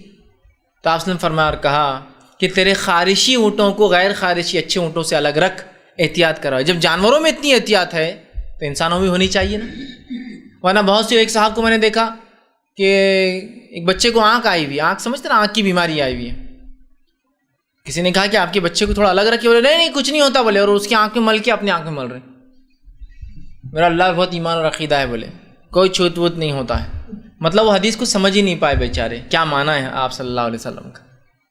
معنی یہ ہے کہ بیماری خود سے نہیں پھیلتی، اللہ جس کو چاہے دے دیتا ہے۔ سمجھ رہے آپ بات کو؟ سمجھ رہے؟ یہ توڑنا تھا۔ لیکن آپ نے خارشی اونٹوں کو غیر خارشی سے الگ رکھا۔ جب جانوروں میں احتیاط کرائے تو انسانوں میں کتنی احتیاط ہونا چاہیے؟ تو یہ احتیاطی پہلو بالکل غلط نہیں ہے۔ لیکن اگر اس کے بعد بھی بیماری ہو جائے تو کیا بولیں گے آپ؟ اللہ نے بیماری دی، تیرے وجہ سے لگی نہیں بول سکتے۔ دیکھو تم چھینک رہے تھے نا، تم میرے بازو بیٹھ گیا کر، دیکھو میرے کو بھی چھینک لگ گئی، نہیں، آپ چھینک رہے تھے، آپ بیمار تھے، اللہ نے مجھے بھی بیمار کر دیا۔ اللہ نہیں کیا اس کو بھی، اللہ نہیں کیا مجھے، وجہ کوئی بھی ہو سکتا، لیکن اس وجہ سے وہ آدمی نہیں ہوتا کہ ایسا لوگ بلیم کرتے ہیں تمہارے وجہ سے میرے پاس بیماری، تم بہت کھانسے رہے تو تمہارے ہم کو کھانسی ٹرانسفر ہوگی، نہیں ہوتی ایسا۔ لیکن احتیاط کرنا شرعی پہلو ہے، اس میں کوئی حرج نہیں کہ انسان احتیاط کرے، ٹھیک ہے۔ جیسے کہ آپ صلی اللہ علیہ وسلم کی حدیث کو اب یاد کیجیے جو جامع ترمذی کی روایت آپ نے فرمایا، جب کسی علاقے میں طاعون وبا پھیل جائے تو اس میں داخل نہ ہو، اور اگر وہاں سے ایک بار اگر داخل نہ ہو اور اگر اس کے اندر ہو تو باہر نہ نکلو۔ احتیاطی پہلو تو ہے، جو اندر اندر ہے جو باہر ہے باہر، احتیاطی پہلو تو ہے۔ سمجھ رہے ہیں آپ بات کو؟ تو یہ احتیاطی پہلو بالکل درست اور سنت ہے۔ ہاں اس کے بعد بھی اگر کوئی چیز ہو تو ہم کیا کہیں گے؟ اللہ نے اس بیماری کو دیا ہے نا۔ اس لیے کہ بہت سے لوگ بولتے ہیں تیرے وجہ سے مجھے بیماری آئی، جبکہ جس دواخانے میں علاج کو آپ جاتے ہو ڈاکٹر پتہ نہیں ایسے ہزاروں مریض کے پاس رہتا ہے جو کتنے بیمار ہوتے ہیں، اللہ اس کو بچانا چاہتا ہے بچا لیتا ہے۔ اللہ جس کو ملوث کرنا چاہتا ہے تو وہ اس علاقے میں ایک بھی آدمی بیمار نہیں، فرسٹ کیس وہی بن جاتا ہے، اللہ کی مرضی، اللہ جس کو چاہتا ہے بیماری دیتا ہے۔ 8واں پوائنٹ جو یاد رکھیں گے وہ یہ ہے کہ بیمار کی بیمار پرسی واجب ہے۔ آپ کو بیمار ہو گیا، وہ علاج کرا رہا تھا تو بیک گراؤنڈ کی میں نے پوری باتیں رکھی کیا کیا کرنا ہے۔ اب آپ کو پتہ چلا کوئی انسان بیمار ہے تو بیمار پرسی کیجیے، جائیے ملاقات کیجیے، بیمار پرسی کیجیے، دعائیں دیجیے، رحم کی دعائیں کیجیے، اور اس کے لیے صبر کی دعائیں کیجیے، اس کو سمجھائیے اور اس کو مختلف کام کر کے اس کو وہ کیجیے۔ ایک مسلمان پر لازم ہے کہ دوسرے مسلمان بھائی کی وہ جو ہے تیمارداری کرے، بیمار ہوا تو بیمار پرسی کرے، اور یہ واجب ہے، یاد رکھیے واجب۔ میں اس لیے کہہ رہا ہوں کہ صحیح مسلم کی ایک روایت ہے، حدیث قدسی ہے کہ اللہ کے رسول صلی اللہ علیہ وسلم فرماتے ہیں کہ روز قیامت اللہ ایک انسان سے پوچھیں گا، اے شخص میں بیمار تھا، تو میری بیمار پرسی کے لیے نہیں آیا؟ تو وہ شخص کہیں گا اللہ تو کیسے بیمار ہو سکتا ہے جبکہ تو ہی سب کچھ دینے والا ہے نا؟ تو کیسے بیمار ہو سکتا؟ تو شفا دینے والا ہے، اور میں تیری بیمار پرسی ہوں، کیسا نہ آتا اگر تو بیمار ہوتا؟ تو اللہ کہیں گا کیا تجھے پتہ نہیں چلا کہ فلاں میرا بندہ بیمار تھا اور تو میرے لیے اسے دیکھنے نہیں گیا؟ سمجھ رہے آپ بات کو؟ اس حدیث کی وجہ سے میں کہہ رہا ہوں واجب ہے کہ اللہ پوچھیں گا کہ میں بیمار تھا، بندہ کہیں گا اللہ تو کیسے بیمار ہو سکتا ہے؟ تو اللہ کہیں گا تجھے پتہ نہیں تھا کہ میرا فلاں بندہ بیمار ہے اور تو جانتا تھا، تو اس کے پاس جب جائیں گا تو میں اس سے راضی ہو جاؤں گا تیرے اس عمل سے؟ تو کہیں گا اللہ یہ پتہ تھا، پھر تو کیوں نہیں گیا؟ تو بیمار پرسی، بیمار کے پاس جانا واجب ہے، یاد رکھیے۔ اسی طرح جو ہے صحیح بخاری کی روایت آپ سے فرماتے اور کہتے ہیں بھوکے کو کھانا کھلاؤ، بیمار کی عیادت کرو، اور فرمایا جو جیل میں قید ہو ان کو آزاد کرو۔ اس کا مطلب یہ کہ جو قید میں بے گناہ لوگ ہیں، نہیں تو آپ گناہ گاروں کو بھی عادت کرنے لگ جائیں گے، ٹھیک؟ گناہ گار جو قید میں ہیں، بے گناہ جو قید میں بیچارے لوگ پھنسا دی گئے دین کی وجہ سے، کسی اور وجہ سے، ان کو آزاد کراؤ، ٹھیک ہے؟ تو ایسے وہاں پر سیلس ہونا چاہیے جو ایسے لوگ مانیٹر کرے کہ وہ بھوکے تو کھانا کھلایا جائے، بیمار پرسی کی جائے، اور ایسے لوگ جو گرفتار ہے، معصوم ہیں، مظلوم ہیں، ان کی مدد کے لیے ایسے ڈپارٹمنٹ سیلس مسلمانوں کے پاس ہونا چاہیے جو ان کی مدد کے لیے کام کرے۔ بہرحال تو یہاں بھی کیا فرمایا؟ بیمار کی عیادت کرو، جاؤ اس کے پاس، ٹھیک؟ بیمار کی عیادت کے لیے جب جائیں گے تو سب سے پہلے ہم اس کو دعا دیں گے۔ نبی اکرم صلی اللہ علیہ وسلم حضرت علی رضی اللہ عنہ کے پاس کے جب بیمار تھے تو آپ نے کہا لا باسا طہور انشاءاللہ، کہ غم مت کرو، فکر مت کرو، لا باسن طہور انشاءاللہ، اور یہ بیماری انشاءاللہ تمہارے لیے پاکیزگی کا ذریعہ بنے گی، گناہوں کی پاکیزگی کا، اعمال کی پاکیزگی کا۔ طہور، یہ دعائیں دیجیے، لا باسا طہور انشاءاللہ، کہ بیمار ہے گھبرائیے مت، غم مت کیجیے، اللہ اس سے آپ کو پاک کریں گا، صاف کریں گا، بیماری کو دور کریں گا، دعا دیجیے، ٹھیک؟ اسی طرح جب بیمار کے پاس جائے تو اچھی اچھی بات کیجیے، اچھی اچھی باتیں کیجیے، ٹھیک ہے؟ اچھی اچھی باتیں کیجیے، اور ایسی باتیں کیجیے جس سے اس کا مورال بوسٹ ہو جائے، اس کے اندر سے وہ خوش ہو جائے۔ ارے یہ بیماری کیا ہے؟ بڑی بڑی بیماریوں میں لوگوں کو دیکھے گا الحمدللہ اللہ نے حفاظت کی، یہ بیماری کیا ہے؟ اس سے کیا ہوتا ہے؟ اس کا مورال بوسٹ ہوتا ہے، ارے یہ بیماری زیادہ بڑی نہیں، پھر اس کا مطلب ہے نا، ارے بھائی کوئی مسئلہ نہیں، بیمار کون نہیں ہوتا ہے، چلو اس سے تو گناہ معاف ہوں گے، ہے نا، اور اللہ انشاءاللہ شفا دیں گا، بہت لوگ بیمار ہوتے ہیں، ٹھیک، کوئی ایسا مسئلہ نہیں۔ اس سے اس کو کیا ہوتا ہے؟ بڑھاوا ملتا ہے، اس کا زندگی کی طرف رجحان بڑھتا ہے، وہ عبادتوں کی طرف متوجہ ہوتا ہے، اور فکریں اس کی کم ہوتی ہیں۔ یہ الگ بات ہے کہ اس کے بعد اگر موت لکھی تو ہو جائیں گے، لیکن ایٹ لیسٹ اتنے دن کے لیے میرا بھائی خوش تو ہوں گا، ٹھیک ہے؟ اور اچھی اچھی باتیں کریں، اور صبر کی تلقین کرے، اور زیادہ دیر وہاں نہ بیٹھے، ٹھیک ہے؟ زیادہ دیر نہ بیٹھے، اور ہو سکے تو ساتھ کچھ لے جائے۔ اب یہ کوئی سب باتیں ایک حدیث میں نہیں آتی، مختلف حدیث تحفے تحائف دیا کرو، ہے نا۔ ایک حدیث میں آپ نے فرمایا ہے کہ بیمار کی دعا اللہ رد نہیں کرتا، تو ظاہر سی بات بیمار کو خوش کرو تو دعائیں دیں گا آپ کو، تحفے تحائف دیا کرو، بیمار کی دعا اللہ رد نہیں کرتا ہے نا، ٹھیک۔ اور آپ صلی اللہ علیہ وسلم جب کسی کے پاس عیادت کے لیے جاتے، بیمار جو ہوتا، بہت کم وقت بیٹھتے اور نکل جاتے، زیادہ دیر نہیں بیٹھتے، اور دعائیں پڑھتے۔ تو آپ بھی کسی بیمار کے پاس گئے، دعائیں دی اس کو، اس سے گزارش کی کہ بھائی میرے لیے بھی آپ دعائیں کیجئے، اس لیے کہ بیمار کی دعا اللہ رد نہیں کرتا۔ حدیث میں 5 لوگوں کی دعا اللہ رد نہیں کرتا، اس میں سے ایک ہے بیمار مسافر، میرے لیے دعا کیجئے، اور بڑھاوا دے، مورال بوسٹ کرے اس کے، جیسے کہ اللہ کے رسول علی کا مورال بوسٹ کیا اور کہا اللہ باسن طہور انشاءاللہ۔ ارے علی گھبرانے کی کوئی بات تھوڑی ہے، انشاءاللہ یہ بیماری تو پاکیزگی کا ذریعہ بنے گی، ہے نا، بڑھاوا دیا نا، بوسٹ کیا نا، ٹھیک۔ اس کے بعد جو ہے زیادہ وقت نہ بیٹھے، رسول اللہ بہت کم وقت بیٹھتے تھے، اور آپ اچھی اچھی باتیں کرتے جب تک آپ بیٹھتے تھے، ٹھیک۔ اسی طرح جو غیر مسلم کی عیادت کے لیے بھی آپ جا سکتے ہیں۔ نبی اکرم صلی اللہ علیہ وسلم کے پاس ایک یہودی لڑکا آپ کی خدمت کرتا، جب بیمار ہوا آپ اس کی عیادت کے لیے گئے، تو غیر مسلم کی بھی جا سکتے ہیں، مسلم کی بھی جا سکتے ہیں، ٹھیک ہے۔ عیادت کے لیے ضرور جائیے، بہت اہم عمل ہے۔ لیکن اب ہمارے پاس بھی جو حال ہے وہ دیکھیے، ایک تو عیادت کے لیے جاتے نہیں ہیں، عیادت کے لیے ایسے آتے ہیں کہ سب پورے فل دن کی ٹرپ بنا کے آتے ہیں۔ ارے بیٹے تمہارے پھپھو بیمار ہے نا، تو اپن اب صبح کھانا کھا کے جائیں گے، دوپہر شام وہیں کریں گے اپن، ٹھیک ہے، چلو پھپھو سے۔ اب آپ بیمار کو دیکھنے جا رہے ہیں یا پکنک اور ٹرپ کرنے جا رہے ہوں؟ پورا دن وہاں جا رہے ہیں۔ کچھ لوگ بیمار کے پاس جاتے ہیں اور جب تک ان کو بیمار کی بیماری یا اس کے جسم کو ہاتھ نہ لگائے ان کو قرار نہیں آتا ہے۔ جاتے ہی بیمار ہے، اب وہ بول رہا ہاں ہاتھ ٹوٹا ہوا ہے، ہاتھ ٹوٹا ہوا ہے، یہ ٹوٹا نا، یہ ٹوٹا ہوا ہے نا، وہ چلا رہا، بہت تکلیف ہو رہی تم کو، اور دباتے اس کو، کیا بچہ ہے دیکھو نا ماں، اچھا ہاتھ پورا ہاتھ اسے کھینچ رہے، وہ بول رہا نہیں خالہ کتنا اچھا بچہ ہے، نہیں ہو جاتا وہ، ہم نے ایسے بہت ہاتھ صحیح کیے بیٹے، ٹھیک، اذیت اس کو دینا۔ دوسرا جاتے ارے ہاتھ ٹوٹ گیا، ارے بچے کا ایسے ہاتھ ٹوٹا تھا آج تک نہیں اچھا ہوا، وہ تھوڑا بہت جو جذبے تھے اس کی کہ ہاتھ میرا صحیح ہو جائے گا چلے گا، پورا مورال اس کا توڑ کے رکھ دیا اپنے ایک جھٹکے میں، ہے نا. یہ کرتے ہیں ہم لوگ. ایک تو لمبا جاتے ہیں، کچھ دینا چھوڑ کر توقع کرتے ہیں. ارے وہ ان کے پاس گئے تھے یار، جوس تو پلانا تھا ایک اپنے کو. کس کے پاس گئے تھے آپ؟ دعوت میں گئے تھے، ولیمے میں گئے تھے، کیا میں گئے تھے؟ نہیں وہ بیمار کے پاس گئے تھے لیکن ایک جوس نہیں پلایا انہوں نے بیمار کو. ارے کچھ نہیں تو ایک بسکٹ کا پیکٹ مانگے تو کھلانا تھا ہم کو. آپ کو دینے کا حکم ہے، بیمار کو لینے کا نہیں ہے اس سے. تو ہمارا طریقہ بھی دیکھیے، دن بھر کے لیے جاتے ہیں بیمار کو دیکھنے، کھانے پینے کا ان سے نظم توقع کرتے ہیں کہ وہ لوگ کھلائے پلائے، لمبا ان کے پاس بیٹھتے ہیں. اور خامخواہ جو چیز منع کر رہا ہے ڈاکٹر، ہاں ڈاکٹر کیا سمجھتا ہے جی، ہم کرتے اس کو صحیح اپنے اعتبار سے وہ کر رہے ہیں، اور اس کے علاوہ اس کا مورال بوسٹ کرنے کے بدلے اس کو بلو ڈاؤن کر دیتے ہیں. ایک جگہ میں ایک جو ہے شخص کی عیادت کے لیے گیا، وہاں ایک خاتون آئی اور آ کے کھڑی ہوئی، دیکھو خالہ تم بہت بیمار ہے. ایک عورت ہمارے پڑوس میں تھی، اب وہ عورت سن رہی، پڑوس میں تھی ایک عورت، ایسی بیماری جیسی تمہاری تھی. پھر کیا ہوا؟ تیسرے دن اٹھا لی جنازہ اس کا. وہ عورت کا چہرہ اتنا سا ہو گیا، وہ جو سن رہی تھی اتنا سا، مطلب میں جن کے آج گیا تھا ان کے بازو ایک قصہ چل رہا تھا، وہ پڑھتا تھا تو وہ اندازہ ہو رہا تھا کیا ہو رہا ہے چونکہ. اور یہ تو کچھ بھی نہیں بولے. دوسرے ایک تھے ہمارے رشتہ دار، بولے ایک ہی دن میں، بولے تم تو 1 مہینے سے ہے، بولے ایک ہی دن میں، بولے صبح ہوئے اور شام ختم، بولے دوسرے دن دفنا دیے، بولے.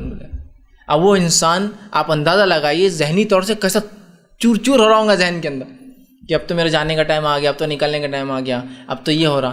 جبکہ ہمیں امیدیں لگانا چاہیے، توقعات بڑھانا چاہیے، نا امیدی کو ہٹانا چھوڑ کر ہم خود نا امیدی کا ذریعہ بنتے ہیں. ہمارے جانے کے بعد وہ بیچارہ رسوا ہو گیا، پریشان ہو گیا، ہے نا. ایسا نہیں ہونا چاہیے، ہے نا. بلکہ میں تو آج کل دیکھ رہا ہوں بہت سارے ڈاکٹر بھی یہی کام کرتے ہیں. معلوم ہے بھائی پیشنٹ مر بھی جائیں گا تو بھی ہم کو تسلی دینا چاہیے. تسلی چھوڑ کر اپنی انکم کی سوچتے ہو، ارے اتنے بیمار ہو گئے تم، تو بولتا ہوں ارے اب تو 10-20 ہزار سے کم میں تو ہوتا ہی نہیں. مطلب آدمی کو جیسی ڈاکٹر کا ایکسپریشن دیکھ کے اندازہ ہو جانا چاہیے کہ 50,000 لائیں گے، 1 لاکھ لائیں گے، 2 لاکھ لائیں گے. بیمار کوئی بات نہیں، آئیے آرام سے کوئی مسئلہ نہیں، انشاءاللہ اللہ سمجھ رہے آپ. یہ ہونا چاہیے ڈاکٹر کا رویہ. بہرحال تو ہم ڈرا دیتے ہیں، گھبرا جاتا ہے انسان، اور پہلے ہی موت کی توقعات وہ کرنے لگ جاتا ہے. تو کم وقت بیٹھیے، کچھ لے جائیے، دعائیں دیجیے، دعائیں کروائیے اس سے، اور فوراً نکل کر آ جائیے زیادہ دیر، اور تسلی دیجیے اور اس کا رجحان بڑھائیے، نہ کہ اس کو ڈیمورلائز کریں. ٹھیک ہے، یہ سب کام کرنا ہے ہم. اس کے بعد جو انسان بیمار ہے وہ اللہ کے تعلق سے ہمیشہ حسن ظن رکھے، اچھا گمان رکھے کہ میرے ساتھ اچھا ہی ہوگا انشاءاللہ. میں کتنا بھی گناہ گار تھا لیکن میں امید کرتا ہوں اپنے رب کے ساتھ کہ مجھے معاف کریں گے. توبہ کرے اور اچھا گمان رکھے، اس لیے کہ نبی اکرم صلی اللہ علیہ وسلم فرمایا اور کہا، صحیح مسلم کی روایت ہے، لا یموتن احدکم الا ہوا یحسن الظن باللہ. تمہارے میں سے کسی ایک کو موت نہ آئے مگر یہ کہ وہ اللہ سے اچھا ظن اور گمان رکھتا ہو کہ میرے لاکھ گناہوں کے باوجود میرا رب انشاءاللہ العزیز مجھے معاف کریں گا.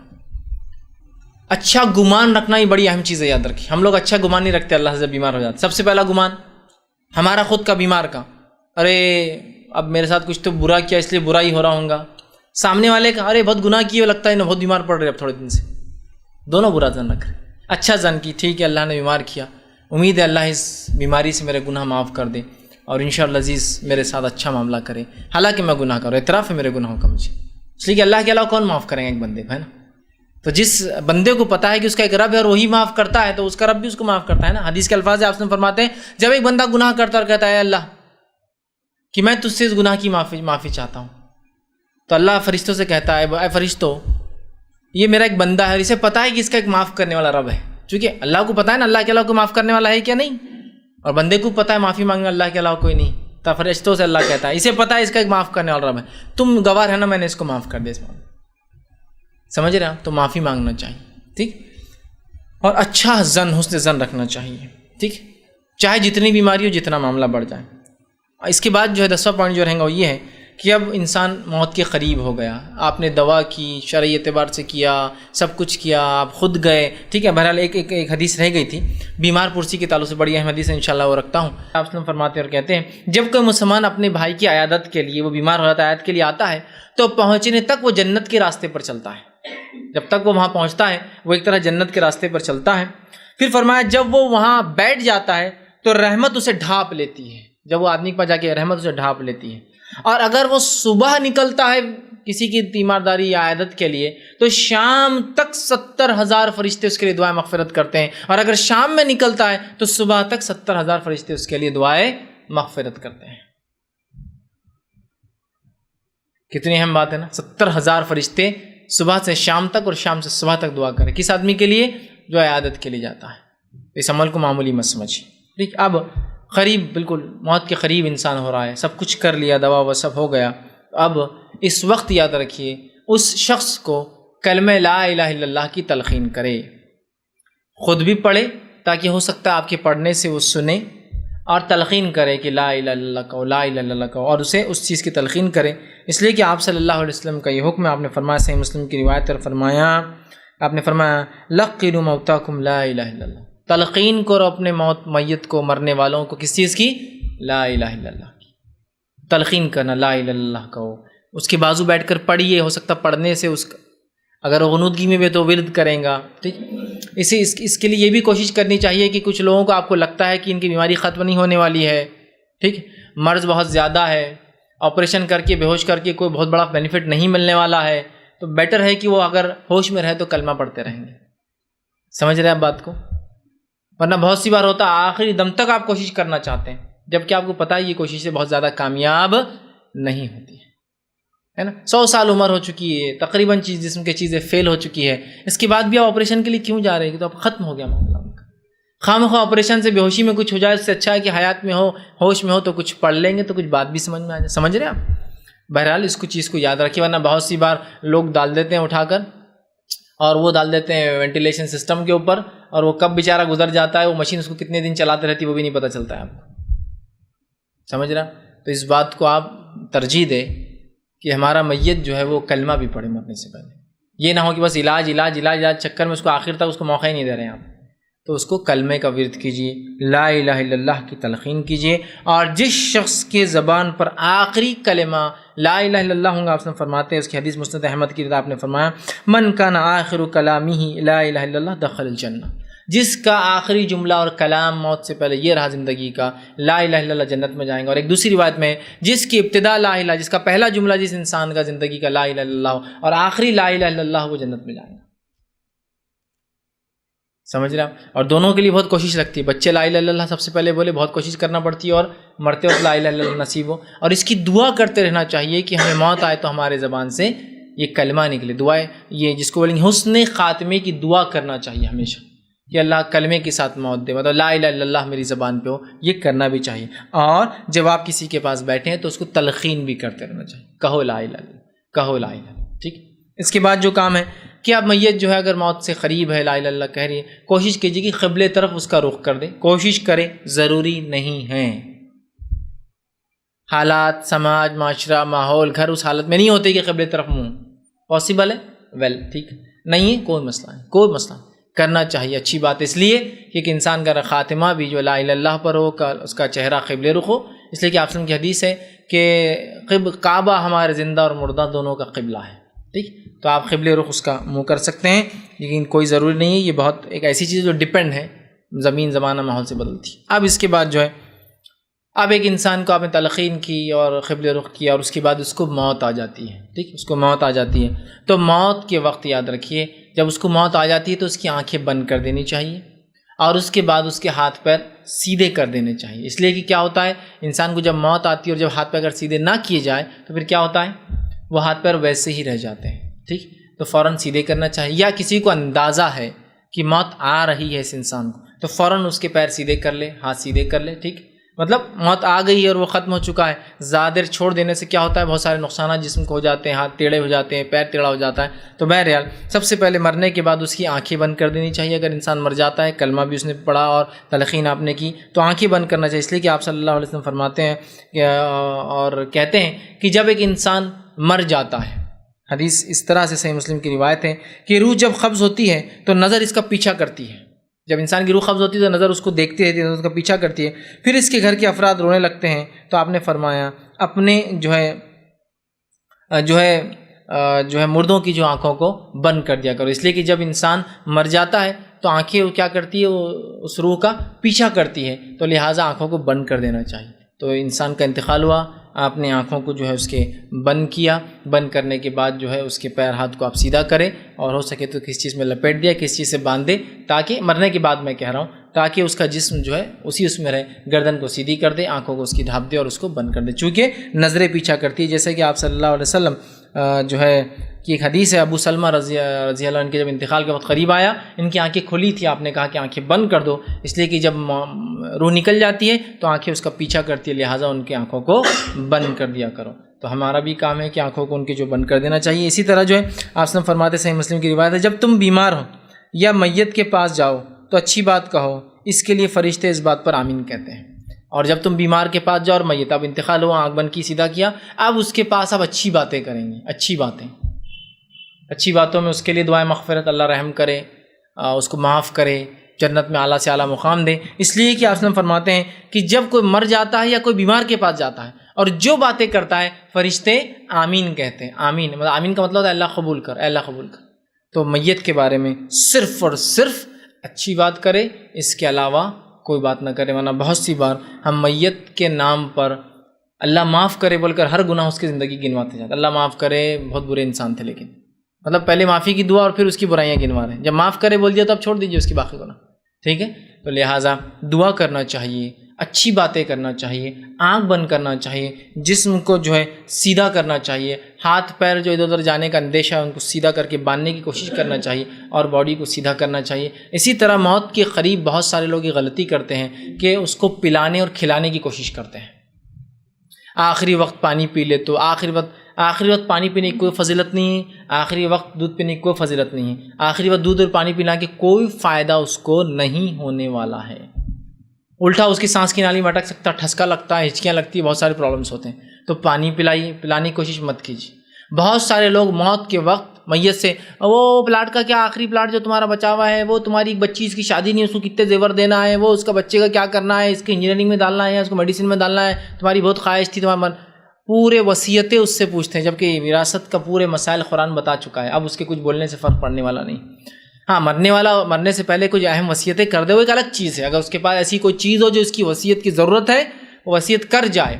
لیکن بہت سارے لوگ میں نے دیکھا موت کا وقت قریب ہے اور ان سے مسائل پوچھتے ہیں، ان سے باتیں پوچھتے ہیں، ان سے کچھ بھی پوچھتے ہیں. وہ بولتے ہیں ان کا ہاتھ لے کے ان کے ہاتھ میں دے دو تو مرنے سے پہلے تو یہ ہو جائیں گا. اور وہ مرنے میں تلقین لا الہ الا اللہ چھوڑ کر وہ ان کے ہاتھ میں دیتے رہتا، ان کے ہاتھ میں دیتے رہتا. وصیت کر دو بیٹے، یہ بہن تمہاری ذمہ داری. ارے شریعت نے بتا دیا بہن ذمہ داری بھائیوں کی، بولنے کی ضرورت ہی نہیں ہے چیز کو.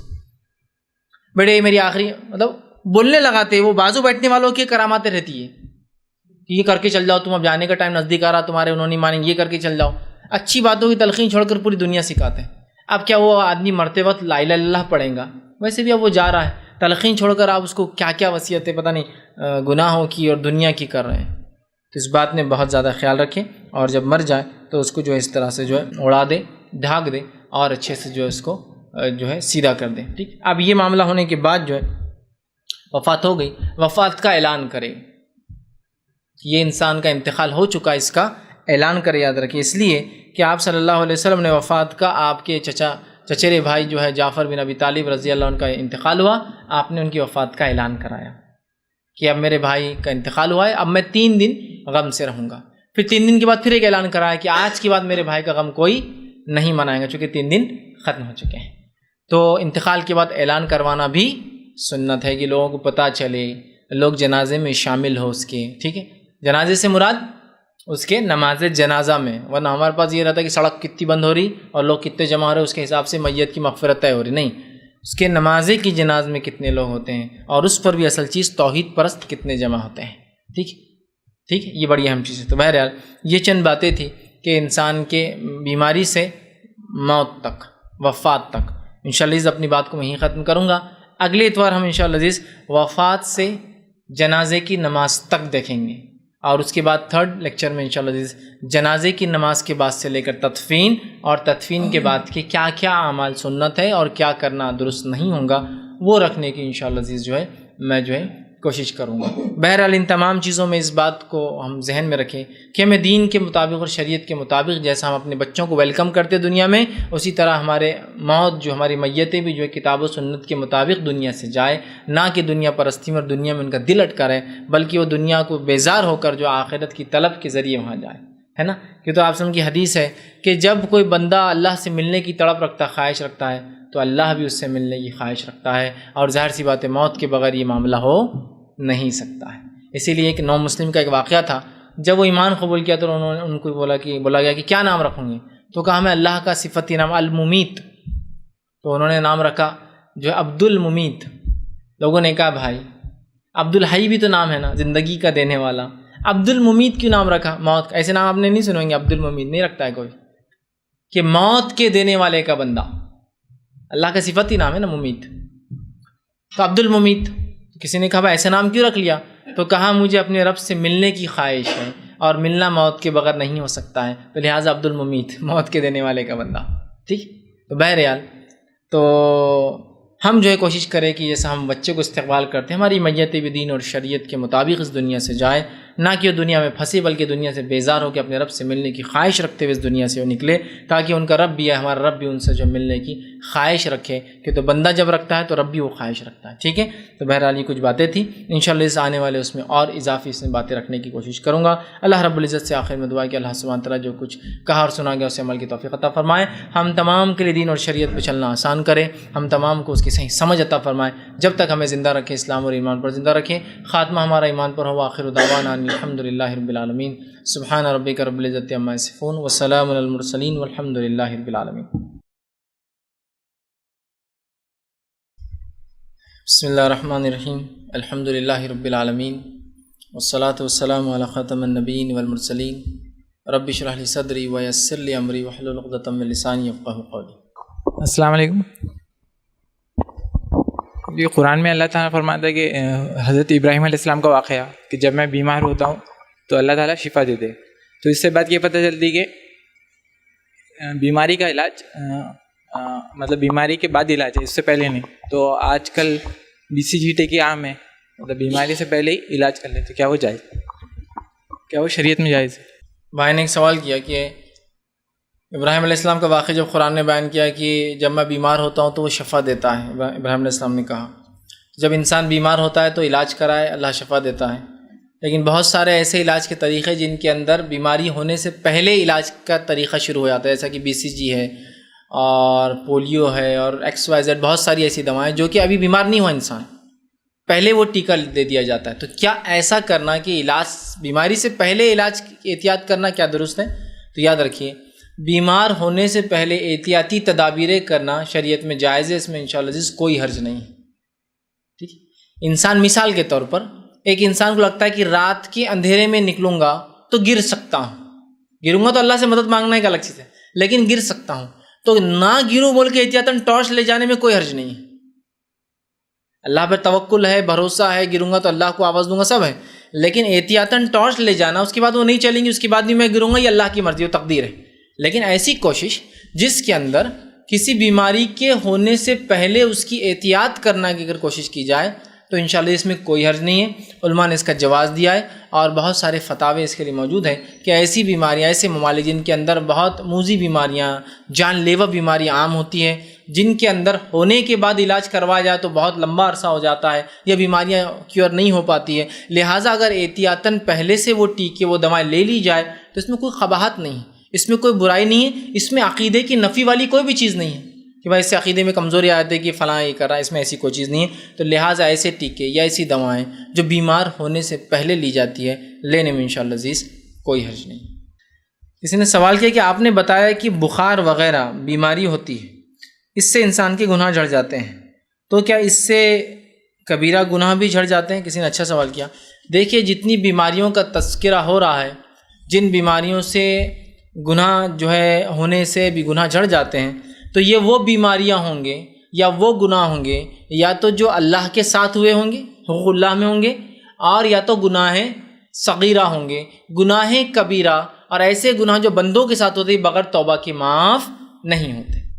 اللہ اپنے گناہ ہو سکتا معاف کر دے کہ بندے نے ایسا کیا میرے ساتھ، ٹھیک ہے معاف کر دو، شرک کو اللہ معاف نہیں کرتا، یاد رکھیے، وہ چھوڑ کر، ٹھیک ہے وہ چھوڑ کر معاف کر دے، اور ہو سکتا ہے وہ گناہ جو صغائر ہو وہ معاف کر دے، لیکن وہ گناہ جو کبیرہ تھے اور وہ گناہ جو بندوں کے ساتھ تھے یہ بیماریوں سے معاف نہیں ہوتے جب تک کہ بندہ، اگر وہ بندوں کے ساتھ حق ہے تو بندوں کا حق واپس نہ کر دے، ان سے توبہ نہ کر لے، یا اگر کبیرہ گناہ تھا تو اللہ سے توبہ کر کے معافی نہ مانگ لے، اس لیے کہ کبائر بغیر توبہ کے معاف نہیں ہوتے ہیں۔ جتنے بھی گناہ جو جمعہ کے دن نماز پڑھنے سے، ایک نماز سے دوسری نماز پڑھنے میں، وضو کرنے کے اندر ایک رمضان سے دوسرے رمضان جو ہوتے ہیں، ایک جمعہ سے دوسرے جمعہ ہوتے ہیں، یہ تمام جو مغفرت کی باتیں آتی ہے، ایک روزہ رکھنے سے 2 سال کے گناہوں کا کفارہ، 2 روزے رکھنے سے 1 سال کے گناہوں کا کفارہ، یہ تمام چیزیں تب ہے جو صغائر چھوٹے گناہوں کے لیے ہوتے ہیں۔ کبیرہ کے لیے کوئی بھی لاگو نہیں ہوتا ہے، کبیرہ کے لیے توبہ ہے، اور کبیرہ میں بھی وہ کبیرہ جو بندوں کے ساتھ ہوئے ان کے لیے توبہ کے ساتھ بندوں سے معافی مانگنا انسان کے لیے ضروری ہوگا۔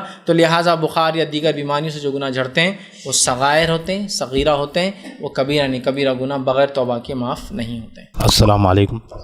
فائز بھائی، جنازے کو کھاندہ دیتے وقت کچھ لوگ کلمے پڑھتے، یہ کیا درست ہے؟ اور دوسرا سوال ہے کہ جب نماز جنازہ ختم ہو جاتی تو جو نماز جنازہ پڑھاتے ہیں وہ یعنی فاتحہ دینے کو کھڑے رہ جاتے اور لوگ اس کے پیچھے پڑھتے رہتے آمین، کیا ہے کس حد تک؟ بھائی 2 سوال کیے کہ کیا جنازے کے ساتھ چلتے وقت کوئی کلمات پڑھنا ہے؟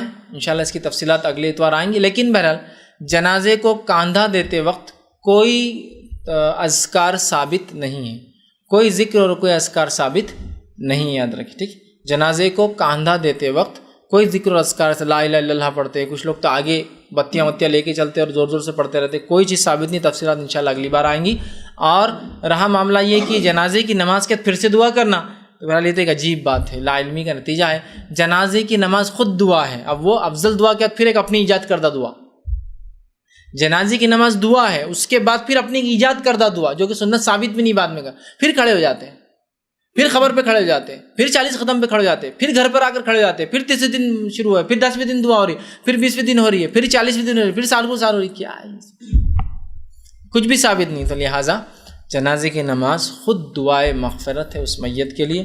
اب چونکہ لوگوں کو پتہ ہی نہیں جنازے کی نماز کیا ہے، تو جنازے کی نماز ہوتے الفاتحہ، پھر فاتحہ، ارے اب بھی تو ہوئی فاتحہ، اب بھی تو پڑھے جنازے کی نماز، نہیں بولے اس میں سورہ فاتحہ نہیں، تو بھائی جنازے کی نماز میں سورہ فاتحہ پڑھنا چاہیے، تم نے کیوں نہیں پڑھی؟ الگ سے پھر فاتحہ ہے نا۔ اور بہت سے لوگ بولتے بھی، یہ جو لوگ رہتے نا قرآن حدیث کو ماننے والے، تو ان کا تو بیچارے میت کا بہت برا حال ہوتا، بولے کیوں؟ تو بولے مر گیا مردود، فاتحہ نہ درود۔ ان کی میت جب مر جاتی ہے فاتحہ بھی نہیں دیتے، درود بھی نہیں کرتے۔ ارے میرے بھائی، ہماری میت کو تو ہم نماز میں ہی فاتحہ بھی کر لیتے، درود بھی کر دیتے، سورہ فاتحہ بھی پڑھتے، زمین سورہ بھی ملاتے اور درود شریف بھی پڑھ دیتے، تب الگ سے کیا ضرورت؟ جب افضل عبادت میں کام ہو جا رہا ہے تو ایک ایجاد کردہ مفضول، ایک تو وہ کمتری ہوں گی کبھی بھی نماز سے، اور اس کے بعد ایجاد کردہ بدعت ہے، آپ بدعت کے ذریعے ثواب پہنچانا چاہتے ہیں، ہم نے تو سنت کے ذریعے اور اللہ کے طریقے سے جو درود بھی پہنچا دی اور فاتحہ بھی پہنچا دی اس کو، یہ اصل تھا، ٹھیک ہے۔ تو بہرحال اس چیز کو سمجھنے کی ضرورت ہے، تو لہٰذا الگ سے پھر کوئی دعا ثابت نہیں، اور کہاں ثابت ہے انشاءاللہ میں اگلی بار اس کی تفصیلات بھی رکھوں گا انشاءاللہ۔ اگر ہم ڈاکٹر کے پاس میں جاتے ہیں اور وہ ہمیں ایسا ڈرگ پرسکرائب کرتا ہے جس میں الکوہول کنٹیننگ ہے اور یہ تھیوریٹیکلی پریکٹیکلی افیکٹو ہے، تو کیا ہم اسے یوز کر سکتے ہیں؟ میں نے ایک اچھا سوال کیا کہ اگر ڈاکٹر کے پاس ہم جاتے ہیں، بیمار ہیں، اور وہ ایک ڈرگ ہم کو پرسکرائب، اس میں جو ہے الکوہل ہے اور تھیوریٹک اس سے انڈیکس سے پتہ چلتا ہے کہ یہ فائدے مند بھی ہے، تو اس معاملے میں کیا ہوں؟ تو دیکھیے، سب سے پہلی چیز، ایسی دوا جس کا بیس الکوہل ہو علاج کے طور پر، اس میں شفا نہیں، یہ بات تو حدیث سے طے ہو چکی ہے۔ ایسی چیز جو اللہ نے حرام قرار دی ہے اس کے اندر اللہ نے شفا نہیں رکھی، بات طے ہو چکی ہے، سمجھ رہے آپ؟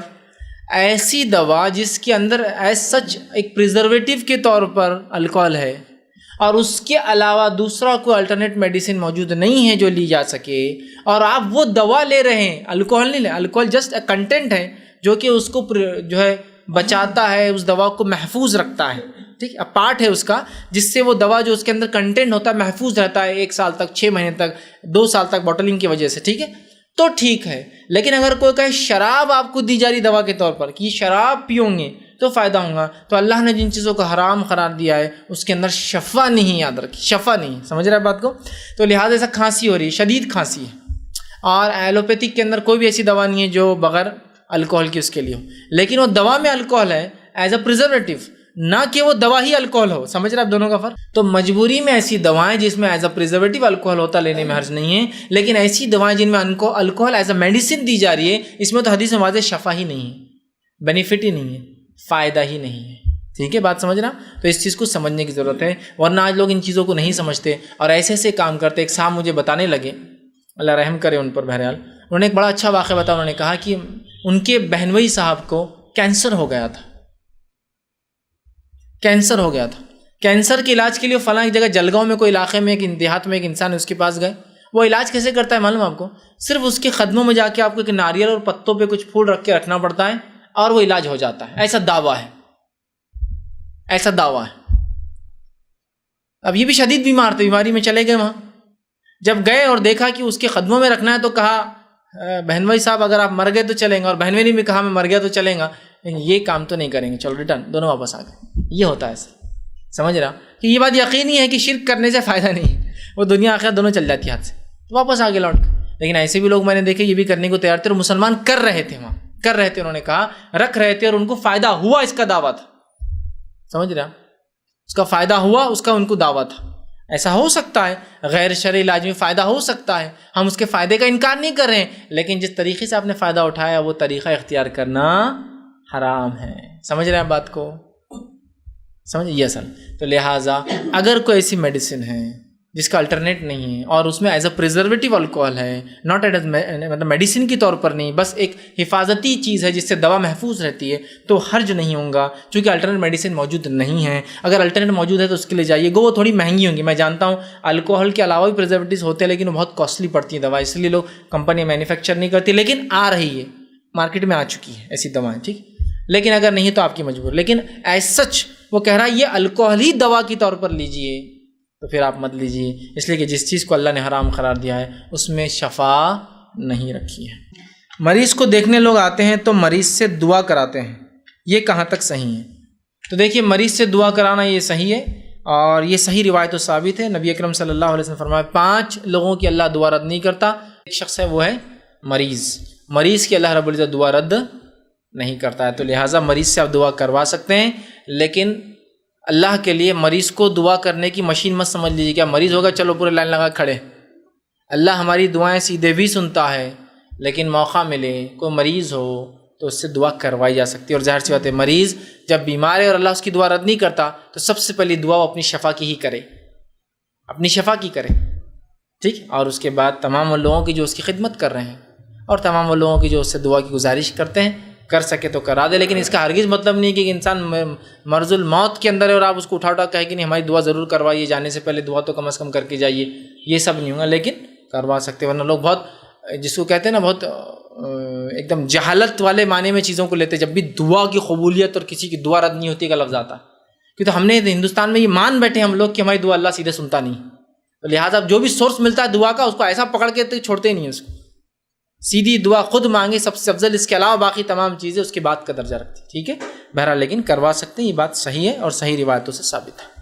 السلام علیکم. فیض صاحب, اپنا کوئی بیمار آدمی زیادہ دن بیمار ہے تو اس سے ملنے کے لیے ٹائم پیریڈ کیسا یہ کرنا چاہیے؟ شریعت نے ایسا کچھ بتایا ہے کہ روز روز گئے تو بھی اس کو یہ ہو جاتا؟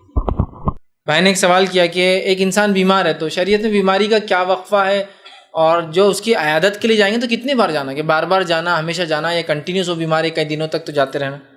تو دیکھیے سب سے پہلی چیز, کوئی انسان اگر بیمار ہو جائے تو آپ عیادت کے لیے ایک ہی بار جائیں, سوائے اس کے کہ آپ اس کی ضرورت ہے, کوئی چیز لا کر دیتے ہیں, یا آپ کے آنے سے وہ خوش ہوتا ہے تو آپ ہمیشہ جائیے. پھر ہوتا ہے نا کچھ لوگوں کے آنے سے مریض خوش ہوتا ہے, لمبی بیماری ہے اس کی کافی, بار بار جائیے, ایک بار جائیے, 2 بار جائیے, روز جائیے, صبح جائیے, شام جائیے. یہ تو ڈیپینڈ بھی ہے رشتہ کیا ہے آپ کا, تعلقات کیسے تھے, ٹھیک ہے. بہت ساری چیزیں ڈیپینڈ ہوتی ہے اس کے اندر, ٹھیک ہے. تو یہ ڈیپینڈ ہے, اور وہ آپ سے اگر خوش ہوتا ہے اور اس کے گھر والے ریکویسٹ کرتے ہیں کہ آپ آیا کیجیے صبح شام, تو جب بھی ٹائم ملے جائیے. لیکن عمومی اعتبار سے عام طور سے ایک بار جا کے آ جائیے کافی ہے.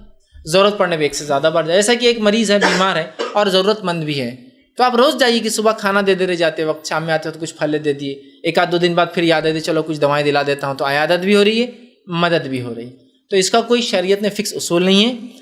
جو بھی انسانی ذہنیت اس کی صحت اور بیماری اور اس کی خیر خواہی اور بہتری کے لیے اچھا ہے, آپ اتنے بار جائیے اور اتنی بار. جیسے میں نے کہا مختصر بیٹھ کے اٹھنا ہے, ٹھیک. لیکن اگر مریض پسند کرتا ہے آپ کے لمبے بیٹھنے کو تو پھر آپ بیٹھ بھی سکتے ہیں لمبے. سمجھ رہے ہیں آپ بات کو؟ عام اعتبار سے جلدی نکلنا ہے, لیکن خاص اعتبار سے اگر وہ کہتا ہے بیٹھیے اچھا لگ رہا ہے تو بیٹھ بھی سکتے ہیں. تو بہرحال یہ ڈیپینڈ ہے مریض, صحت, حالات, ماحول اور معاشرے پر. کوئی فکس اس کے لیے ہم کوئی اصول نہیں دے سکتے. عام اعتبار سے کم جائے, مختصر بیٹھے, کچھ دے اور اچھی باتیں کر کے دعا کر کے اس کے لیے نکل جائے، اس کی تسلی دے کے. خاص اعتبار سے ہو سکتا ہے آپ سے اگر مانوس ہو، متاثر ہو، سنتا ہو، خوش ہوتا ہو تو آپ کئی بار جا سکتے ہیں، اس میں بھی انشاءاللہ عزیز کوئی حرج نہیں. اور بڑی بیماریاں جس میں انسان سال بھر 2 سال مصروف رہتا ہے یا پھر مطلب اس سے پریشانیاں اٹھاتا ہے، تو عذاب دنیا کا عذاب ہے. میں نے ایک اچھا سوال کیا کہ اگر ایک انسان لمبی طویل بیماری میں جس میں سال 2 سال وہ ملوث ہے، میں کہوں گا اور اضافہ 5 سال 10 سال بھی کچھ لوگ بیمار ہوتے ہیں، یا کچھ لوگ 40 سال 50 سال بھی دیکھا گیا کہ بیماری کی ہی زندگی گزارے. اللہ نے زندگی بھی دی لیکن بیماری دی. تو کیا یہ آزمائش ہے یا عذاب ہے؟ اچھا سوال ہے. تو دیکھیے، بیماری آزمائش بھی ہو سکتی، عذاب بھی ہو سکتی، ٹھیک ہے، دونوں ہو سکتے. یہ اس شخص کی ایمانی کیفیت پہ ڈیپینڈ، ہم بول نہیں سکتے. انبیاء علیہ الصلوۃ والسلام وہ جماعت ہے دنیا میں جو سب سے زیادہ جس نے تکلیف اٹھائی. انبیاء علیہ الصلوۃ والسلام دنیا میں وہ جماعت ہے جس نے سب سے زیادہ تکلیفیں اٹھائی. اللہ کے رسول فرماتے ہیں، جامع ترمذی کی روایت ہے، ایسے کچھ انبیاء گزرے جو اتنے بیمار ہوئے کہ جن کے جسموں میں کیڑے پڑ گئے. اب دنیاوی اعتبار سے دیکھا جائے تو کیڑے پڑنے والے کو ہم جیسا اصول بنا چکے ہیں کہ بیماری مطلب گنہگاری سے ہوگا، جب ہی تو بیمار ہے. اس حساب سے تو پھر انبیاء کی جسموں میں کیڑے بھی پڑے، ٹھیک. تو ویسا نہیں یاد رکھ، ٹاٹ کے کپڑوں میں رہے، ٹھیک. تو بہرحال یاد رکھیے، تو وہ تکلیف جو تکلیف ایمان کی وجہ سے آئے، ایمان والا ہونے کی وجہ سے آئے، تو وہ آزمائش ہے. اور وہ تکلیف جو ایمان کو چھوڑنے کی وجہ سے آتی ہے، ایمان پر نہ چلنے کی وجہ سے آتی ہے، وہ کیا ہے؟ عذاب. وہ تکلیف جو ایمان کی وجہ سے آئے لیکن تکلیف کے باوجود انسان مطمئن ہو، وہ اس کے ایمان والے ہونے کی علامت ہے. اور وہ تکلیف جو اس کے بدعمالیوں کی وجہ سے آتی ہے، اس میں انسان اطمینان میں نہیں، پریشان ہوتا ہے، وہ عذاب ہے اس کے لیے. تو اس اعتبار سے یہ پیمانہ مطلب تکلیف ایک جیسی ہے، لیکن ادھر کافروں کو بھی ہو رہی ہے نا، یا پرلے درجے کے کافروں کو بھی ہو رہی ہے، اور ادھر انبیاءوں کو بھی ہو رہی ہے. تکلیف ایک جیسی ہے لیکن یہ فائدہ اٹھا رہے ہیں، یہ خوش ہیں. اس لیے کہ حدیث کے الفاظ جو جامع ترمذی کی حدیث کے آگے الفاظ ہیں، اور وہ ان تکلیفوں میں اتنے خوش تھے جتنے تم فراوانی اچھائی میں بھی خوش نہیں ہوتے، اس میں اطمینان تھے. سمجھ رہے ہیں بات؟ تو لہٰذا اس بات کو ہم کسی کے اوپر کہہ نہیں سکتے کہ یہ بیماری عذاب ہے. اس کے ایمانی کیفیت کے اعتبار سے دیکھ لے، ٹھیک ہے، کہ وہ بیمار تھا، یہ عذاب تھا. ورنہ ہمارے پاس ایک جو پیمانہ بن گیا نا، نہیں تکلیف مطلب عذاب ہے نا. بہت سے لوگ مجھ سے سوال کرنے آئے، شیخ احمد دیدار رحمہ اللہ، ان کا ایک ویڈیو آیا تھا جو آخر وقت میں بیمار تھے تو ان کو پیرالسس ہو جاتا اور بات کرنا نہیں آتی تھی. تو بہت سے عیسائیوں نے ان کا مذاق اڑانے کو ویڈیو ڈال دیا کہ زندگی بھر عیسائی کے خلاف بات کیا، دیکھو اللہ نے آخر وقت میں عیسیٰ نے اس کا منہ بند کر دیا. اور ہمارے مسلمان بھی بالکل ان کو عقل لگتا ہے کہ بہت شعور کی کمی ہے. شروع گھرے ہونا اتنی تکلیف میں ہے، بات بھی نہیں کر سکے، 8 سال پیرالسس ہوا، فلاں ہوا، پڑے رہے، نہیں کچھ. سمجھ رہے آپ بات کو؟ ایمان کی بنیاد پہ آنے والی تکلیفیں یہ آزمائش ہے، یہ گناہوں کو ختم کرتی ہے، لیکن انسان اس میں مطمئن ہوتا ہے. اور جو بدعمالیوں کی وجہ سے، تو کیا شیخ احمد دیدار پوری زندگی بدعمالیاں کرتے رہے؟ بتائیے آپ زیادہ کیا دیکھا آپ نے ان کی زندگی؟ آپ سمجھ رہے ہیں نا؟ تو یہ سمجھیے. ورنہ ہاں بس ہوتا ہے کسی کا ایکسیڈنٹ ہو رہے، دیکھو کتنی بری موت مرے، مطلب ایکسیڈنٹ مطلب بری موت، اب گئی اس کی، نہیں بس وہ بری موت مرا، اس کے ایمان پر تھا، ایمان کے ساتھ اگر اللہ نے ویسی موت لکھی ٹھیک ہے، کوئی مسئلہ نہیں اس کے لیے. سمجھ رہے ہیں بات کو؟ تو اصل چیز ہے بیماریاں کتنی بھی لمبی ہو، آزمائش ہے یا عذاب ہے، یہ اس کی ایمانی کیفیت پر ڈیپینڈ ہے، وہ کیسا انسان ہے. چونکہ انبیاء علیہ السلام سب سے زیادہ آزمائے گئے لوگ ہیں، لیکن وہ ایمان کی وجہ سے، اور ویسے اللہ نے کافروں کو بھی تکلیف اور اذیت دنیا میں دی، وہ ان کی وجہ سے. ٹھیک ہے. فیض بھائی، کسی گھر میں بیماریاں ہوتی رہتی ہیں بار بار، یا کوئی بیمار پڑ جاتا ہے، تو اکثر محلے والے عورتیں کچھ یا محلے کے لوگ جو ہے جمع ہو کر سوال اکبر، آیت کریمہ یا اللہ الصمد کی تسبیح یہ کرتے ہیں. تو شریعت میں اس سے کوئی گنجائش ہے؟ میں نے بڑا اچھا سوال کیا کہ بہت سی بار جب لوگ بیمار ہو جاتے ہیں تو جو بتائے گئی دعائیں وہ تو نہیں، جو 3-7 بار، میں سب سے زیادہ 7 بار کا ہی میں نے پڑھا ہے تعداد، 7 یا 10 بار ایک روایت میں آتا ہے کہ ایک دعا کا 1.25 لاکھ بار جو ہے آیت کریمہ کی مجلس، اللہ الصمد کی مجلس، یہ بھی میں نے پہلے نہیں سنا تھا لیکن آپ بہت سمجھ سننے آ رہا، اللہ الصمد کی مجلس، آپ قل اللہ احد کی مجلس بھی شاید شروع ہو جائیں گی، پھر الحمدللہ رب العالمین کی مجلس ہو جائیں گی. اس کے بعد بسم اللہ کا قرآن بیمار ہونے پر، الٹا قرآن بولتے آپ بولیں گے کیسا پڑھتے؟ الٹا بولے تو سورہ ناس پہلے پڑھتے، پھر سورہ فلق پڑھتے، پھر سورہ اخلاص پڑھتے، ایسا آتے. بسم اللہ کا قرآن کیا ہے معلوم آپ کو؟ ہر آیت پر انگلی رکھتے، بسم اللہ الرحمن الرحیم، بسم اللہ الرحمن الرحیم، بسم اللہ الرحمن الرحیم، بسم اللہ الرحمن الرحیم، بسم اللہ الرحمن الرحیم. اس کے بعد ہر سورت کی پہلی آیت پڑھتے ہیں شفا کے لیے، پہلی آیت صرف سورہ فاتحہ کی پہلی آیت، سورہ بقرہ کی پہلی آیت، سورہ آل عمران. اسی طرح ہر سورت کی آخری آیت پڑھتے، الٹا پڑھتے. ٹھیک ہے، من الجنتی والناس، اور پھر اس کا اور ایسا اس طرح سے الٹا پڑھتے ہیں. یہ سب کام جو لوگ کرتے ہیں شفا کے لیے، یا پھر اللہ کے کچھ اسماء اور حسنہ نام اور صفت کو تعداد میں جو کہ سنت ثابت نہیں پڑھتے ہیں، تو کیا یہ سب چیزیں درست ہے بیمار ہونے کے بعد؟ اور بالخصوص عورتیں جمع ہو کے کرتی ہے، ٹھیک ہے، تو کیا یہ درست ہے؟ اس میں سے کوئی بھی عمل درست نہیں ہے اور ایک بھی سنت سے ثابت نہیں ہے. اب جب یہ کہا تو بولتے ہیں قرآن اور حدیث کی بات، قرآن پڑھ رہے، کلمہ پڑھ رہے، اور آپ بول رہے اس کا ثواب نہیں ملتا. قرآن اور احادیث کی دعاؤں کو جیسے بتایا گیا ویسے کرنا ہی فائدہ مند چیز ہے. آپ کو جو مینوفیکچرر ہوتا ہے وہ جس چیز کا جیسا استعمال سکھاتا ہے ویسا کرنے کا ہی فائدہ ہے، ٹھیک ہے، ورنہ نہیں ہے. سمجھ رہے ہیں آپ بات کو؟ تبھی آپ فائدہ اٹھا سکتے ہیں. تو لہٰذا رسول اللہ صلی اللہ علیہ وسلم کے زمانے میں صحابہ بیمار ہوئے، صحابیات ہوئی، تابعین، تبع تابعین، سلف صالح، کبھی انہوں نے کیا اللہ سمت کی مجلس، بسم اللہ کا قرآن، آیت کریمہ کی مجلس، اور اس کے علاوہ لا الہ الا اللہ کی مجلس، درود شریف کیا؟ اصل یہ دیکھیے، وہ سب سے نیک لوگ تھے، وہ سب زیادہ دین کو جانتے تھے، بولتے تو صحیح ہے لیکن بعد میں اپنے عمل میں ان سے آگے نکلنے کے چکر میں رہتے ہم لوگ نہیں نا. تو لہٰذا یہ تمام کام خرافات اور بدعات میں ہیں، اس کے کرنے کا ثواب تو نہیں، الٹا عذاب ضرور ملے گا. تو لہٰذا یہ سنت سے ثابت نہیں ہے.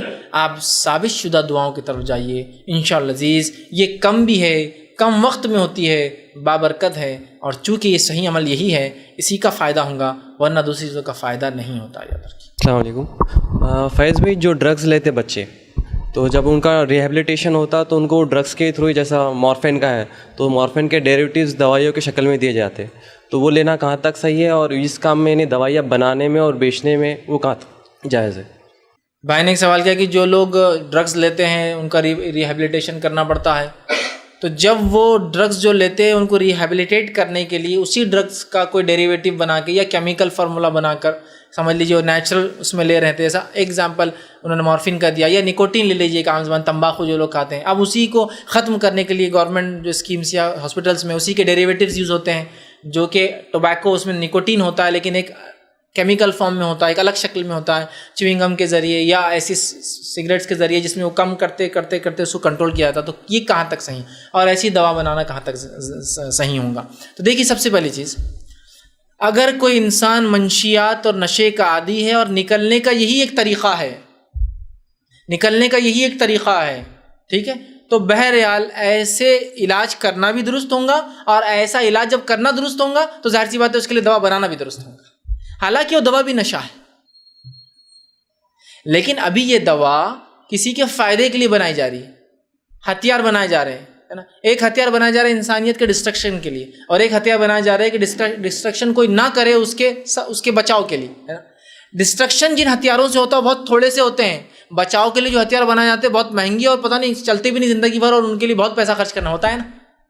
ایک حکومت جنگ میں جتنا پیسہ خرچ نہیں کرتی اس سے زیادہ صرف اپنے ملک کی سیکورٹی کے لیے پیسہ سال بھر میں خرچ کر دیتی. جنگ میں جو خرچ نہیں ہوتا، کیوں؟ جنگ نہ ہو بول کے پیسہ خرچ ہوتا ہے کہ اتنے ہتھیار بنائیں. تو اسی طرح اگر کوئی انسان عادی ہے نشے کا، اور نشے کا عادی ہونے سے وہ اللہ کے ذکر سے اور دین اور ایمان سب سے چلا جاتا، دین دنیا سب برباد ہو جاتی ہے. اگر اس کو بچانے کے لیے یہ طریقہ ایک ہی ہے، اور ظاہر سی بات ہے جب جسم نشے کا عادی ہو جاتا ہے وہ اچانک نہیں نکل سکتا. بہت سے لوگ ہوتے نہیں، شراب آئی تھی، حرام ہوئی تھی، صحابہ نے اچانک چھوڑ دی، ٹھیک، تو پھر ویسی ایمانی کیفیت میں اور آپ کہاں سے لائیں؟ ویسی ایمانی کیفیت میں اور آپ کہاں سے لائیں؟ اچانک چھوڑنے والی نہیں ہے نا. ظاہر سی بات ہے اگر وہ چھوڑنا چاہتا ہے اور ریہیبلیٹیٹ کرنے کے لیے یہی ایک طریقہ ہے کہ دھیرے دھیرے نشے کی کوانٹٹی کم کی جائے اور پھر چھوڑا جائے، جس سے اس کی عادت بھی ہمیشہ کے لیے چھوٹے اور اس کے جسم کو فائدہ ہو، وہ دین کے لیے بھی سمجھ میں آئے اور وہ اللہ سے تائب ہو، توبہ کرے. تو بہرحال میں کہوں گا پھر اس میں کوئی حرج نہیں ہے، اس لیے کہ ایک بڑے نقصان کو ہٹانے کے لیے یہ عمل کیا جا رہا ہے. سمجھ رہا؟ بڑے نقصان کو ہٹانے کے لیے یہ کیا جا رہا ہے. تو لہٰذا یہ بچاؤ کی تدبیروں میں سے ہے. جیسے کہ زہر کا توڑ کے لیے سانپ کا زہر ہی دیا جاتا ہے، اس کا اینٹیڈوٹ اسی سے بنتا ہے نا. تو اسی طرح بہرحال نشے کو ختم کرنے کے لیے اس کے ہلکا نشہ، پھر ہلکا نشہ، پھر ہلکا نشہ، پھر ہلکا نشہ، پھر ہلکا کر کے، لیکن اس کا مطلب یہ نہیں کہ 1 سال یہ، پھر 2 سال وہ، تیسرا سال یہ اور چوتھا نہیں، وہ within some days, 10 days, 15 days, 40 days, 80 days, 100 days کے ریہیبلیٹیشنس ہوتے ہیں. تو بہرحال اگر اس کی جاتا ہے اس پروسیس سے تاکہ اس کا جسم ہمیشہ کے لیے اس عادت کو چھوڑ دیں، تو بہرحال یہ خیر کے پہلو سے کیا جانے والا عمل ہے. تو کمپنی جو بنائیں گی اس قسم کی دوائیں وہ خیر کے پہلو سے بنا رہی ہے کہ اس سے لوگوں کی جان بچے، اس سے اگر مسلم کمپنی ہے تو ان کا دین اور ایمان بچے، کہ لوگ جو ہے اس نشے کی عادت چھوڑے. اور ظاہر سی بات ہے انسانیت جب نشے میں ہوں گی اور دین و ایمان سے بھی دور ہو جاتے. اور ویسٹ کے اندر لوگوں کو نشے میں دھت کر دیا گیا، مال کماؤ اور نشہ لو، صرف چھوٹا اور بڑا کوئی مستثنا نہیں. یہ مر رہا ہے اس کے بعد اتنا نشہ. ایک ایکٹر جو ہے ہالی ووڈ کا، تھوڑے دن پہلے خبر آئی تھی، 2 دن پہلے میں نے پڑھا، کوئی ہافمین نام کا مر گیا. 32 کلو اس کے پاس جو ہے افیم نکلی، اور 3 کلو خالی پیکٹ نکلا، 3 کلو کھا چکا تھا. کتنے زندگی بھر کہانی، 32 کلو افیم گھر میں رکھتا ہے پاگل. آپ اندازہ لگا رہے 32 کلو کتنا ہائی ڈوزز لیتا تھا، یا پتہ نہیں بیچتا تھا کیا کیا کرتا تھا. 32 تو صرف ضبط ہوا. اور بولنا یہ کہ وہ ہائی ڈوز سے ہی مرا، کیونکہ ایک سیرین لگی ہوئی تھی اس کے ہاتھ میں اور حمام میں گرا ہوا تھا. ہے نہیں ہے، اوور ڈوز سے مرا ہوں. اور کئی کیسز آ رہے ہیں کہ فلاں ایکٹریس ہے، اس نے کہا میں نے اب نشہ لینا چھوڑ دیا، فلاں کو ریہیبلیٹیشن سینٹر میں 3 مہینے ڈال دیا گیا. چونکہ ان کے پاس زندگی گزارنے کے لیے اسپریچول جو چاہیے، اندرونی جو ہے، ان کے پاس کوئی امن نہیں ہے، معلوم آپ، سوائے اس کے کہ اسلام کی طرف آ جائے. تو ان کو نشوں کے ذریعے روکا گیا ہے. تو اگر ایک انسان نشے کے خلاف کوئی مہم چلاتا ہے تو یہ مہم ایک طرح سے لوگوں کو اگر عقل کے اندر رکھتی ہے تو وہ اچھے کام بھی کریں گے. کچھ دین کے لیے تو دنیا کے لیے تو اچھے کام کریں گے، اور اس کا بھی تو ثواب ملیں گے نا ایک مومن کو، کہ ایک انسان دنیا میں کوئی اچھے کام کر رہا ہے، بیوی بچوں کو مارتا نہیں، آپ کی وجہ سے اس نے شراب چھوڑ دی، اس کا بھی تو ثواب. یہ الگ بات ہے کہ بڑی چیز تو یہ کہ وہ ایمان لا لے تو اس کا الگ ہی ثواب، لیکن پھر بھی ثواب تو ہے نا. ہر گلے جگر پہ کوئی انسان اچھا کام کرے ثواب ہے، ہر زندہ چیز پہ کوئی رحم کرے ثواب ہے. تو لہٰذا اگر اس نیت سے بناتی ہے درست ہے، اس نیت سے سینٹرز چلاتی ہے تو یہ بہرحال یہ بھی درست ہے، اس لیے کہ ایک بڑے شر سے بچانے کے لیے ایک چھوٹا شر اپنایا جا رہا ہے. اور یہ ایسا شر ہے جو دوائیں، کوئی بھی دواؤں کی شکل میں نشہ کرتا میں نے نہیں دیکھا، بہت ممکن نہیں رہتا اور بہت ڈینجرس رہتی ہے وہ چیز. اور عموماً یہ دوائیں نشے میں کام نہیں، چونکہ ویسے بھی تو نشہ کھل کر ہی رہا ہے نا، یہ تو صرف بچانے کے لیے بنائی جا رہی ہے، یہ خود ایک نشے کا ذریعہ نہیں بنتی ہے. ٹھیک، بہرحال تو اگر اس نیت سے بناتی ہو اور اس چیز پہ بھی نظر رکھتی ہو کہ یہ دواؤں کا مس یوز نہ ہو، تو بہرحال یہ ایک بڑے شر سے بچانے کے لیے ایک چھوٹا شری ہے، لیکن بہرحال پھر بھی انشاءاللہ چونکہ ایک بڑے خیر کی طرف وہ چلا جائیں گا ایک شر کو چھوڑ کر. اگر فائدہ ہوتا ہے تو پھر ایسا کرنے میں، ایسے ریہیبلیٹیشن سینٹر ڈالنے میں، ایسی دواؤں کی مینوفیکچر کرنے میں یا اس پر ریسرچ کرنے میں انشاءاللہ عزیز کوئی حرج نہیں. کسی نے ایک سوال کیا، بہت سی بیماریاں ایسی ہوتی ہے جو ظاہر نہیں ہوتی ہے، تو گھر والے خاندان والے یقین نہیں کرتے اور مذاق بناتے ہیں، تو مریض کیا کرے؟ مریض کا دل آرام کرنا چاہتا ہے یا اکیلا رہنا چاہتا ہے، تو جو ہے زور زبردستی کرتے ہیں کہ بھائی تم بیمار نہیں، مت سو، مت رہو اکیلے، نہیں، اور بد پرہیزی کراتے ہیں اور آرام بھی کرنے نہیں دیتے. تو کیا یہ اخلاقی بدتمیزی نہیں ہوتی بیمار کے ساتھ؟ دیکھیے سب سے پہلی چیز تو یہ کہ اگر آپ کو کوئی ایسی اندرونی بیماری ہے تو اس بیماری کو آپ لوگوں کو بتانا ہوگا آپ کو پہلے، جو آپ کے ذمہ دار ہے، جو آپ پر زبردستی کرے کہ میں ایسا بیمار ہوں. لیکن اگر اس کے بعد بھی وہ یقین نہ کرے تو یہ معاملہ ان کا اپنا ہے. انبیاء نے دین کی دعوت دی، لوگوں نے دین پہ یقین نہیں کیا، ان کے ایمان پہ نہیں کیا، تو آپ کی بیماری کیا ہے؟ ہوتا ہے. ٹھیک ہے، اگر اس کے بعد بھی یہ کر رہے ہیں تو روز قیامت اس کی تکلیف ظاہر سی بات ہے ان کو بھگتنا ہوں گی، اس کا گناہ ان کو اٹھانا ہوگا، سوائے اس کے کہ پھر وہ معافی مانگ لے آپ سے. ٹھیک ہے، تو لہٰذا اگر کوئی انسان کہہ رہا ہے بیمار ہے تو میں سمجھتا ہوں ماننے میں کوئی حرج نہیں. پھر تو اسلام ظاہر کو مانتا ہے. ہاں اگر وہ جھوٹ بول رہا ہے، بہانہ بنا رہا ہے، یا پھر گھر کی بہو کو عادت ہے کام زیادہ دکھا کے اندر بھاگ جاؤ بول کے کہ بس اب میرا پیٹ دکھ رہا امی، میرا سر دکھ رہا امی، میرا فلاں ہو رہا اور یہ ہو رہا اور فلاں ہو رہا، جو کہ انیتھیکل ہے، امورل ہے. ٹھیک ہے، گھر کے ذمہ دار آپ ہوتے ہیں، وہ ساس نہیں ہوتی. بہرحال کیونکہ بہو آنے کے بعد ظاہر سی بات ہے وہ ریپلیس کرتی ہے ساس کو. ٹھیک ہے، تو بہرحال یہ تو درست نہیں ہوگا. لیکن اگر جنرلی کوئی عورت اس طرح سے بیمار ہے اور اس کے ساتھ لوگ کر رہے ہیں تو یہ اخلاقی بدتمیزی ہے جو آپ کے ساتھ کر رہے ہیں. لیکن اس کے بعد بھی میں کہوں گا آپ درگزر کر دیں، معاف کر دیں. ٹھیک ہے، ایسا ہوتا ہے، جو چیز دکھتی نہیں اس کے بارے میں لوگ مذاق بہت اڑاتے ہیں، اس لیے کہ انبیاء نے ایمان کی دعوت دی، ایمان دکھتا نہیں، لوگوں نے ان کا تک مذاق اڑایا. تو یہ تو بہرحال کوئی نئی چیز نہیں، لیکن پھر بھی آپ صبر کریں، تحمل رکھیں، جب موقع ملے اپنا آرام کر لے، اور اس کے بعد بھی نہیں ہوتا تو اللہ سے دعا کرے، اللہ میں کوشش کر رہی ہوں، اب بس تو ہے اس بیماری میں شفا دینے والا، بس میری بیماری کو شفا دے دے. اس لیے کہ لوگ اس کو سمجھ نہیں پاتے ہیں. لیکن لوگوں سے بھی کہوں گا اگر کوئی ظاہراً یہ کہتا ہو بیمار ہے تو مان لینا چاہیے اس کی اس بات کو، کیونکہ اسلام ظاہر کو مانتا ہے، ٹھیک ہے، کہ ظاہر جو ہے اسی کو جو تسلیم کرتا ہے، ظاہراً اگر وہ کہہ رہا ہے یا کہہ رہی ہے تو مان لینا چاہیے، اس میں کوئی حرج نہیں ہے۔ السلام علیکم۔ جیسے آپ نے بتایا کہ کافر کی بیمار پرسی کرنے کے لیے جانا چاہیے، تو جب ایک مسلم کسی کافر یا مشرک کے پاس جائے بیمار پرسی کے لیے تو ہم کس طرح کی دعا دیں اور ہمارے اخلاق کیا ہونے چاہیے اس کے ساتھ؟ بھائی نے ایک بڑا اچھا سوال کیا کہ جب ہم کسی غیر مسلم کی بیمار پرسی کے لیے جائیں، جیسا کہ آسم کی سنت ہے، یا آپ ایک یہودی لڑکے کے لیے گئے تھے، تو اس معاملے میں ہمارے اخلاق کیا ہونا چاہیے، ہم کیا کریں، کیا دعائیں دیں؟ سب سے پہلے ایک بیمار کو بیمار پرسی کے لیے جب آپ جائیں جو غیر مسلم ہوں، آپ اپنے اچھے اخلاق کا مظاہرہ کریں، اور آپ ایک ایمان والے ہیں بول کر یہ کام کریں، اس کا اظہار بھی کریں، ٹھیک، جیسے کہ آپ اس کے پاس جائیں، اس کی مدد کرنے کی کوشش کریں، پھلوں کے ذریعے، پھولوں کے ذریعے، ٹھیک، یا جو بھی ہو سکتا ہے دنیاوی اعتبار سے، مطلب غریب ہے تو دوائیں لا کر دینے کے ذریعے، کہ میں آیا ہوں کچھ دوائیں دیتا ہوں لا کر، یا کچھ رقم کے ذریعے، تاکہ پتہ چلے کتنی اچھی قوم ہے یہ پیسے دیتے ہیں۔ دوسرا، اس کو دعائیں دیں، پہلی دعا ہدایت کی، دوسری دعا رحم کی، چونکہ غیر مسلم کے لیے سب سے پہلے اصل دعا ہدایت کی ہوں گی، اس کے بعد رحم کی، کہ اللہ یہدک، ٹھیک، کہ اللہ ہدایت دے تم لوگوں کو، ٹھیک، اللہ رحم کرے آپ پر، اللہ جو ہے اس بیماری کو جو ہے آپ سے دور کرے، یہ سب ہو سکتا ہے، پہلے ہدایت کی دعا اور پھر باقی دعائیں، اس لیے کہ ہدایت سب سے اول ہے اس کے لیے، ورنہ بیماری سے بچ بھی جائیں گا تو آخرت میں جہنم سے نہیں بچ پائیں گا، ٹھیک، تو بہرحال ہدایت کی دعا، پھر رحم کی دعا، بیماری سے شفا کی دعا اس کے لیے دینا چاہیے۔ السلام علیکم فیض بھائی۔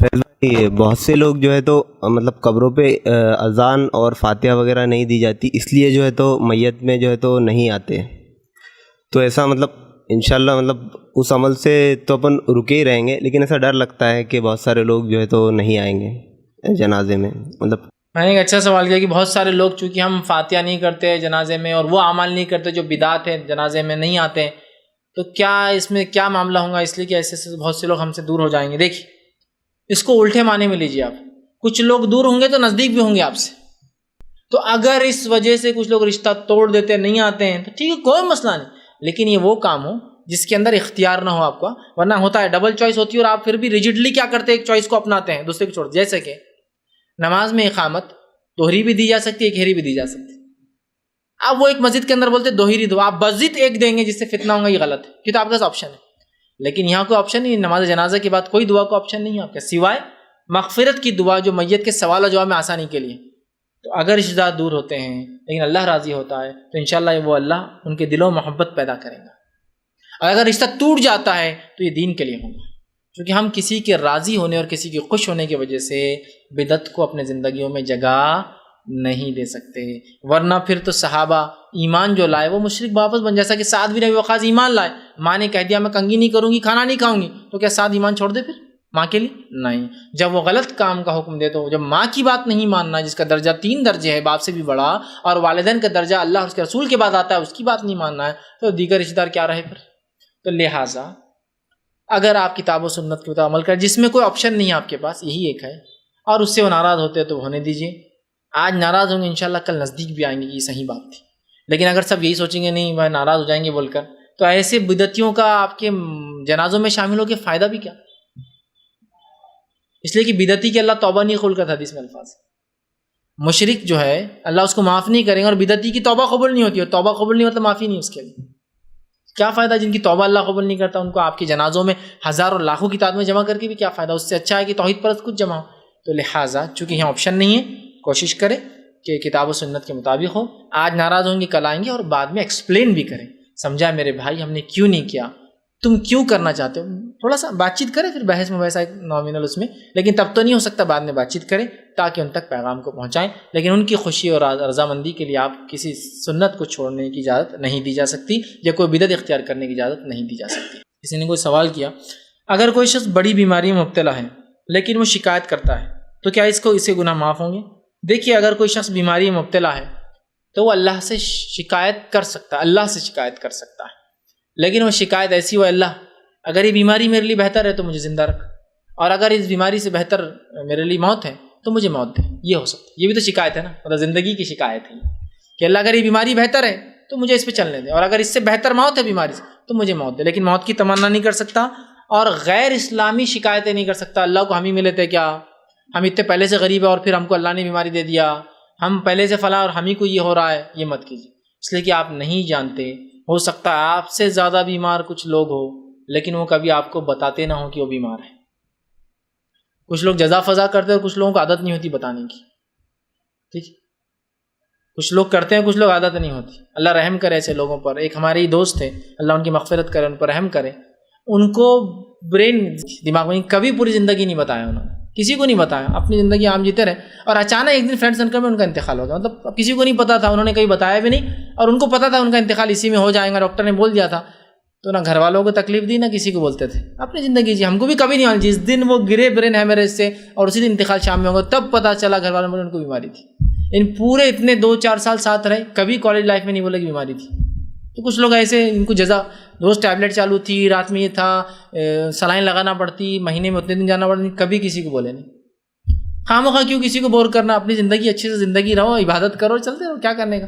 کسی کو نہیں بتا. یہ بھی ہے, کچھ لوگ ہوتا ہے کہ اتنا بھی لگ جائے تو بھی کوئی کھروچا لگ گیا, وہ دیکھو کھروچا لگ گیا, وہ دیکھو کھروچا لگ گیا. ان کی عادت ہے جزا فضا. یا پھر یہ تو ٹھیک ہے بتانا ہے, جزا فضا بھی رہتی ہے, ہم کو کھروچے لگ رہے, دوسروں کو تو کچھ نہیں ہو رہا, ہم کو گھسڑے لگ رہے, دوسرے اچھی زندگیاں جی رہے, ہم کو فلاں ہو رہا, یہ تو اور ڈینجرس بات ہے. تو ڈیپینڈ ہے. تو اگر کسی کو شکایت ہو تو اللہ سے وہ کر سکتا ہے, اللہ ٹھیک. لیکن اللہ نے آپ کے لیے ہو سکتا ہے بہتر سمجھو, لیکن اس کا ہرگز مطلب نہیں ہے کہ آپ بیماری سے پناہ نہ مانگی.